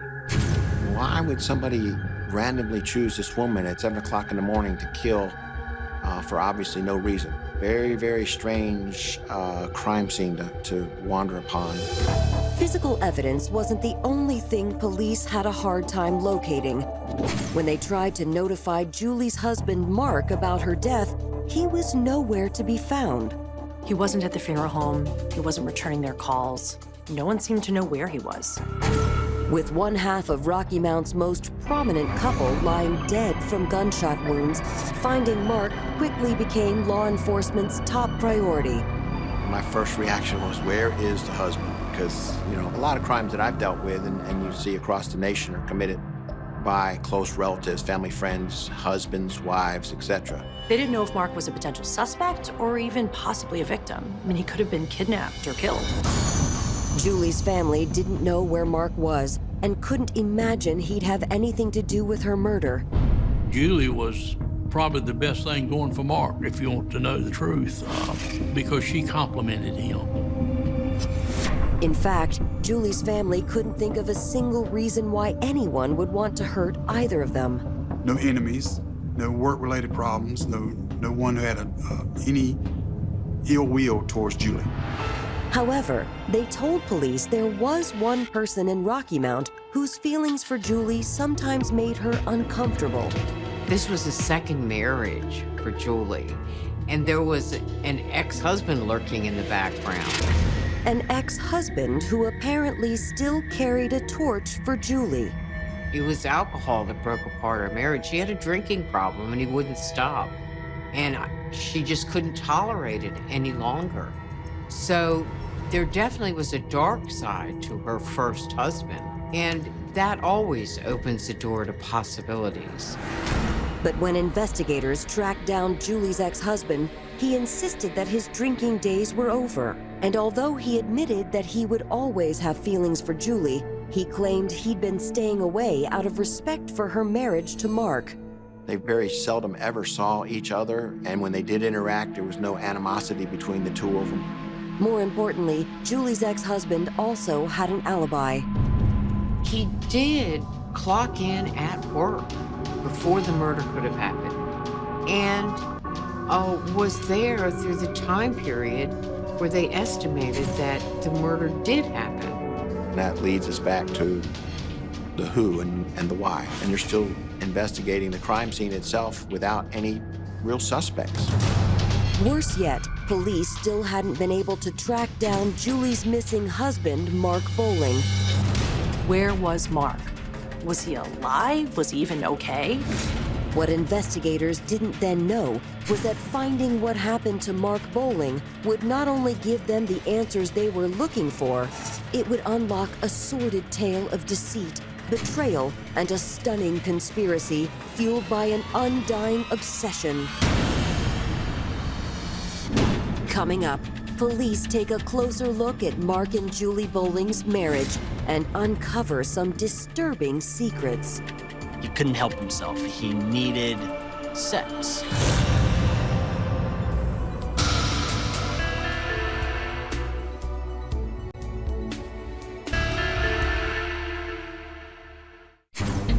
The romance between Mark Bowling and Rose Vincent had been an intense but brief affair.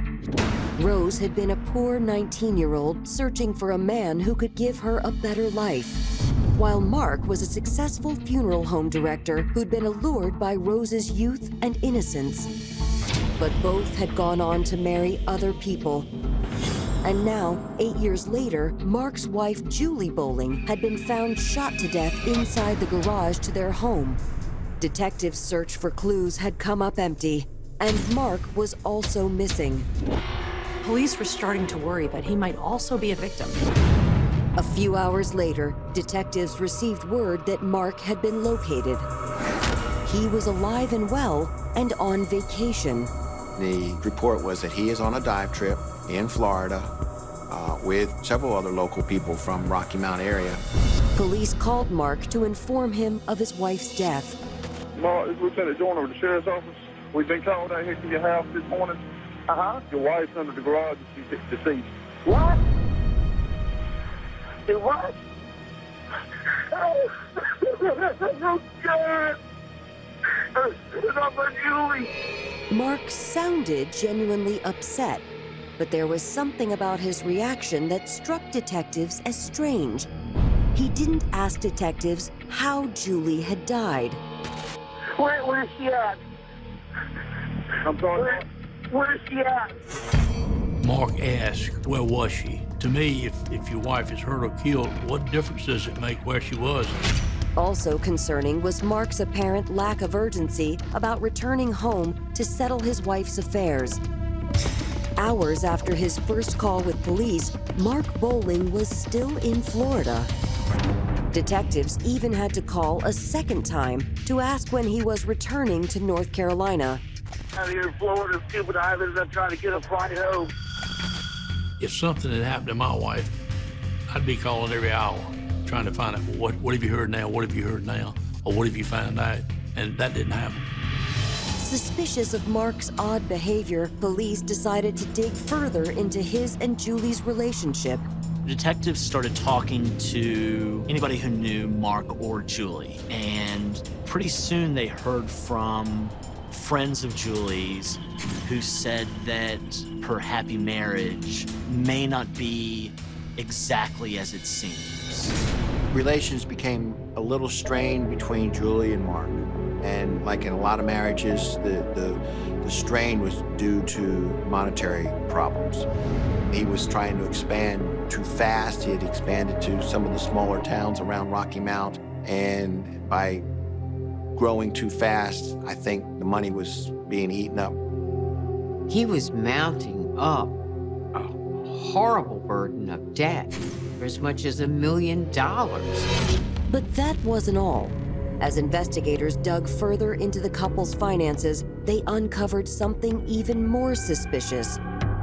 They had a $1 million life insurance policy that Mark had taken out in Julie's name just months before she died. Detectives couldn't help but wonder, had Mark Bowling somehow arranged his wife's murder to escape a mountain of debt? Depending on how desperate he was at the time, getting rid of his wife with a large insurance policy was the key to all his problems being solved. He didn't kill her himself because he was scuba diving in Florida, but maybe he would have hired somebody else to kill her while he was out of town. Investigators sat down with Mark when he finally returned to North Carolina that evening. When police questioned him about his life insurance, Mark insisted that he loved Julie and would never hurt her. He said the life insurance policy was something they both decided to take out long before their financial problems arose. He was very positive about the relationship he had with Julie. He had nothing but good things to say about her. He couldn't understand how anyone would do this. But investigators weren't willing to simply take Mark at his word. So police say, Mark, you're answering all our questions, you're being very helpful. We just need one more thing to totally clear you of any possible involvement in your wife's death. Would you take a polygraph test? Mark agreed to take the polygraph. When the test was administered, Mark answered the questions without any signs of deception. All except one. I said, Mark, we specifically asked you the question of, do you know who took Julie's life? And you failed. Point blank, I said, something you're not telling us. Faced with the results, Mark put his face in his hands. After a moment, he admitted that he'd been lying to investigators, but not about Julie's murder. Instead, Mark claimed he hadn't told the truth about their marriage. It starts to become clear that he hasn't been faithful in marriage. Mark explained that Julie was his best friend and business partner, but when it came to the bedroom, their chemistry was lacking. Julie and Mark had a normal sex life, but apparently that was not enough for Mark, and unbeknownst to Julie, he was having extracurricular activities. Mark claimed that his infidelity had only been a way for him to take care of his sexual needs, which is why, he claimed, he'd at first limited his indiscretions to professional escorts. Martin had gone to a escort service out of Greenville, North Carolina. He was bringing escorts up every week during the week, and he was using the loft at the funeral home. He couldn't help himself. He needed sex. He was willing to pay for it, and he was willing to cheat on his wife to obtain it. And now that his wife was murdered, Mark told police he worried that one of his indiscretions might have come back to haunt him. He was concerned that one of the women he was sleeping with might have killed Julie. Detectives, though, were suspicious. Paid escorts didn't seem the type to kill a client's wife out of jealousy.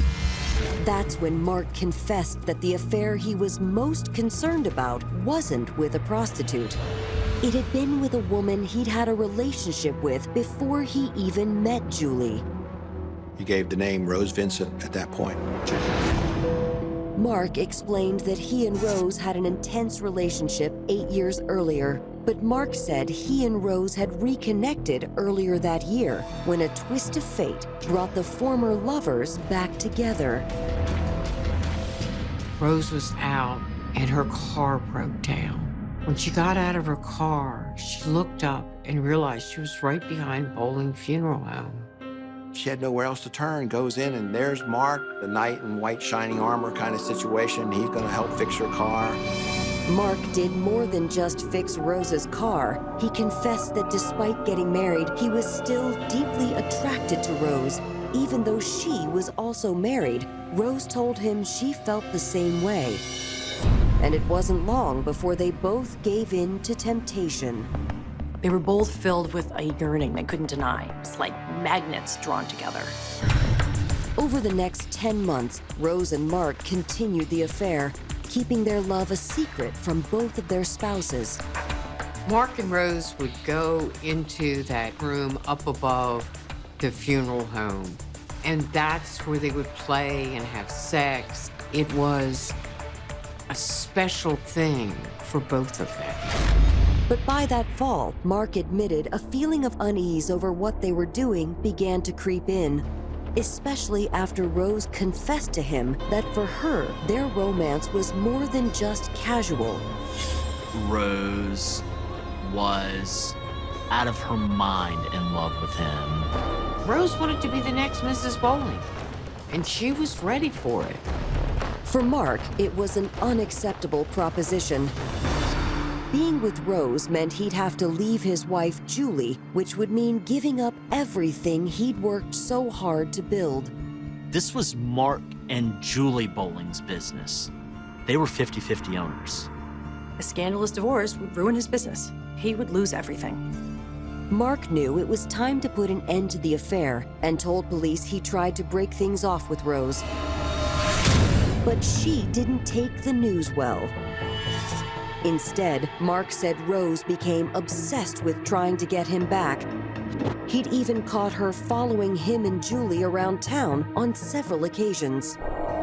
Mark presented an assessment of Rose that probably made the cops think that they were dealing with a jilted lover, an angry woman who was jealous and sworn to revenge.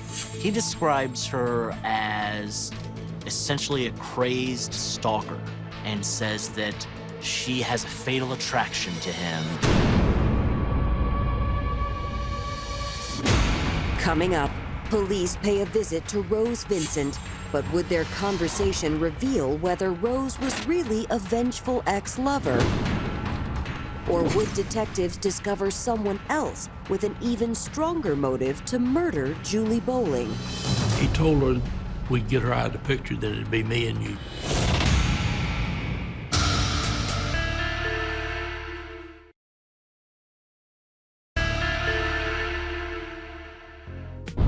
From the moment Rose Vincent fell in love with Mark Bowling, she dreamed of getting out of the trailer park and into his sprawling luxury home.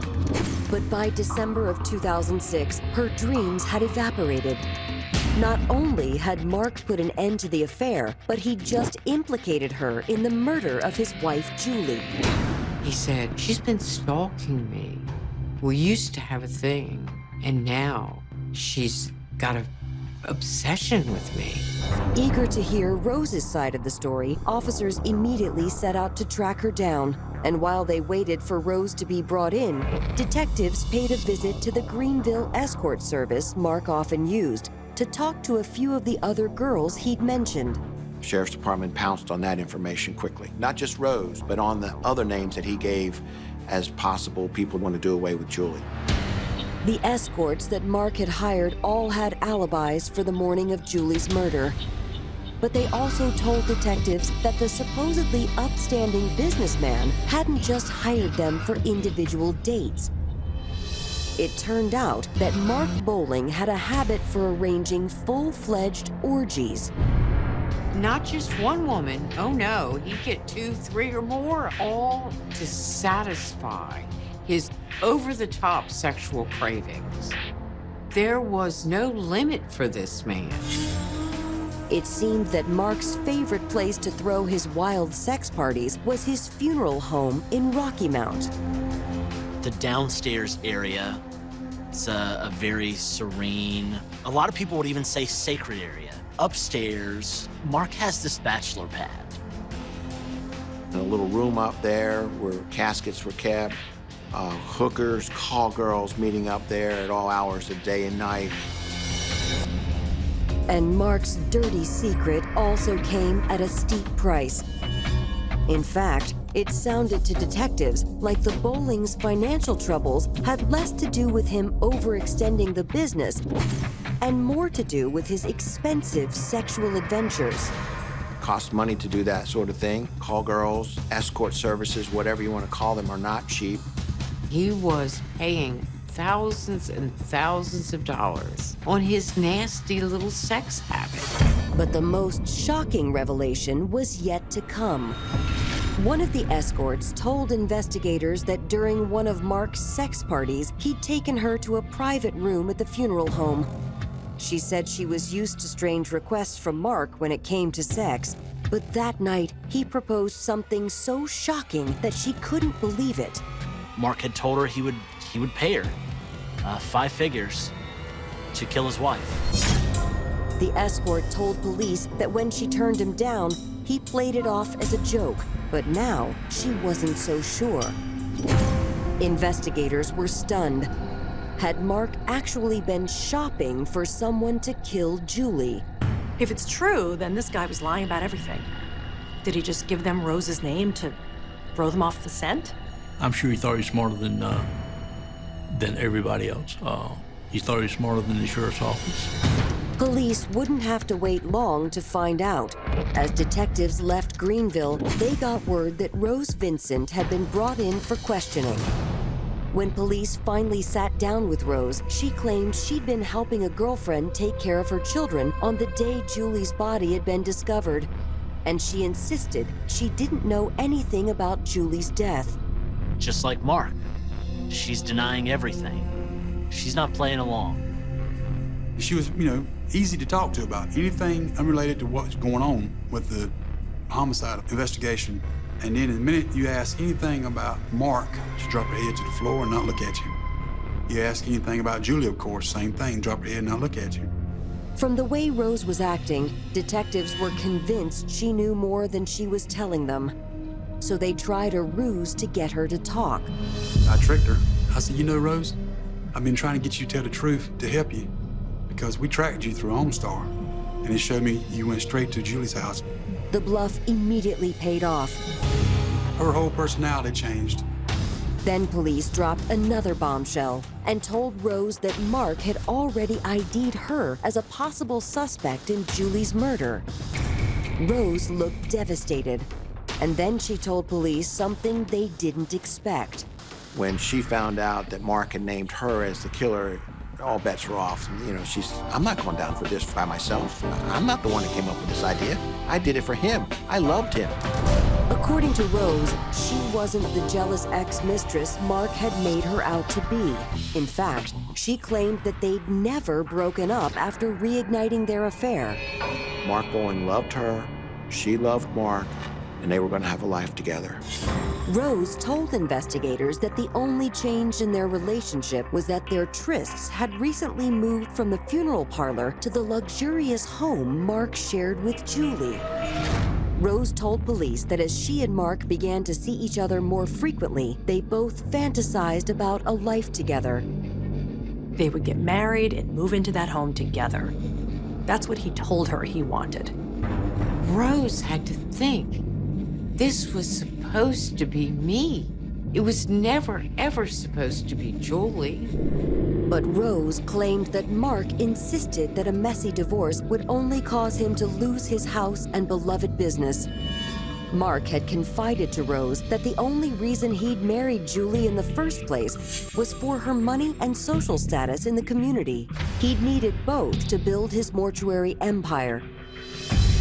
And he'd lose everything if Julie knew he was leaving her for another woman. So Mark came up with a different plan. He told Rose that we'd get her out of the picture, then it'd be me and you. She said Mark gave her the gun and told her he wanted her to kill his wife. Mark told Rose he already had it all figured out. He would go out of town to establish an alibi. Then Rose would go to the couple's home and shoot Julie as she left for work. He told her, all you have to do is step inside, shoot her, and leave. That's all you have to do. Rose told police she was horrified by Mark's plan, but in her heart, she also knew he was right. The only way she could ever have Mark to herself would be if Julie was out of the picture. Rose thought this was unfair. This should be my life. This is mine. Mark taught Rose how to shoot the handgun several times, told her how to reload if she needed to. On the morning of December 6th, Rose put Mark's plan into action. She drove to the Bowling home, parked down the street, then waited until Julie opened her garage to leave for work. The garage door went up. Julie was preoccupied with the mail she had in her hand and/or her keys. She came down the little flight of steps, a few steps, got to the car door, and never saw Rose. That's when Rose stepped out of hiding. Julie was startled and turned towards her, and apparently Julie saw her raise the gun, started to run, and Rose just started firing. She said she heard in her mind Mark saying, shoot her till the gun stops. So she stood over Julie and she shot her till the gun stopped. Rose said after it was over, she got back into her car and drove away, stopping only to get rid of the one piece of evidence linking her and Mark to the murder. She buries the gun next to her mother's grave. Some strange symbolism there with the gun going next to the reason she knows Mark Bowling in the first place. When you have the actual shooter confessing, it is damning. That is very damning. And it goes right along with every piece of evidence that we recovered. I mean, to the T. Mark had started up a relationship with Rose. Did he do that from the beginning, knowing that she would be the perfect person that he could use and manipulate and get rid of his current wife? Is he that devious? It's possible. Investigators arrested Rose and Mark, charging them with the first-degree murder of Julie Bowling. Prosecutors said they were seeking the death penalty. But while turning the lovers against each other in an interrogation room had worked, Investigators wondered if doing it in a courtroom would be as easy. Coming up, Mark Bowling's fate comes down to a broken heart. And I asked her point blank, Rose, are you in love with Mark? She was starting to have second thoughts.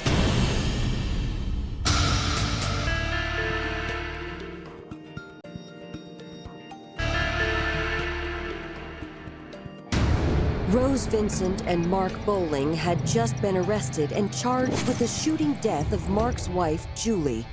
The shocking story of a sex-crazed funeral home director who'd convinced his secret lover to murder his wife had made headlines across the country. Rose said Mark gave me the gun. Mark told me when to do it. Mark told me how to do it. Yes, I pulled the trigger, but Mark was the mastermind of this plot. Now both lovers were facing trial and the possibility of a death sentence. But with little physical evidence tying Mark to the murder, prosecutors knew they would need Rose's help, so they decided to offer her a deal. Instead of a death penalty, she could get a sentence of 29 years. And instead of dying in prison, one day she could walk out a free woman. But even though Mark had given her up to police, they weren't sure whether Rose would agree to return the favor and put him behind bars. I asked her point blank, Rose, are you in love with Mark? Yeah, I still love him, but I'm going to testify for you. In September, Mark Bowling's trial began. Prosecutors painted a picture of a sex-driven maniac who used women to satisfy his extravagant desires. He was perverted with his sexual lifestyle, and money was no object. They argued that Mark had squandered his fortune on prostitutes and wild parties. Faced with losing his indulgent lifestyle, Mark planned to cash in on his wife's life insurance policy and turned to his most faithful lover for help. He had to get rid of Julie to get the money, but he had to get somebody to do it for him, which Rose was his act. Mark really was using her as a pawn. He had no intent whatsoever of Rose Vincent becoming Mrs. Mark Bowling. Prosecutors argued that not only did Mark give Rose the gun, he also fed her the necessary information she would need to carry out the murder. Rose wouldn't have known that Julie got up at 6 in the morning and had to be at work by 7, and the garage door was going to go up at 6:45. She had to be given information. She had to be helped. To drive their point home, the prosecution called their star witness, Rose Vincent. But before Rose could testify, Mark's defense made a shocking announcement. Mark agrees to plead guilty. Suddenly, the defense stopped in their tracks. They realized there was no way that their client was going to be found not guilty after Rose got up in the stand. Instead, Mark's attorneys scrambled to make a last-minute deal. Mark Bowling would admit to his crime, and he would serve 15 to 20 years in prison. Prosecutors agreed. But while both killers had been brought to justice, some felt his sentence was too light. Rose got more time than he did, which I don't like that, but I have no control over that. But because he used her. In the end, Mark's reason for killing his wife had come down to simple greed. But for Rose, the stakes had been much, much higher. Rose would die for Mark. That's how much love she had for this guy. He just took advantage of her. He manipulated her, played with her mind, and made her do his dirty work. This was Rose's Cinderella story. This is how she saw it. She viewed Julie as an obstacle, a barrier in her path to having the life she wanted. But like most fairy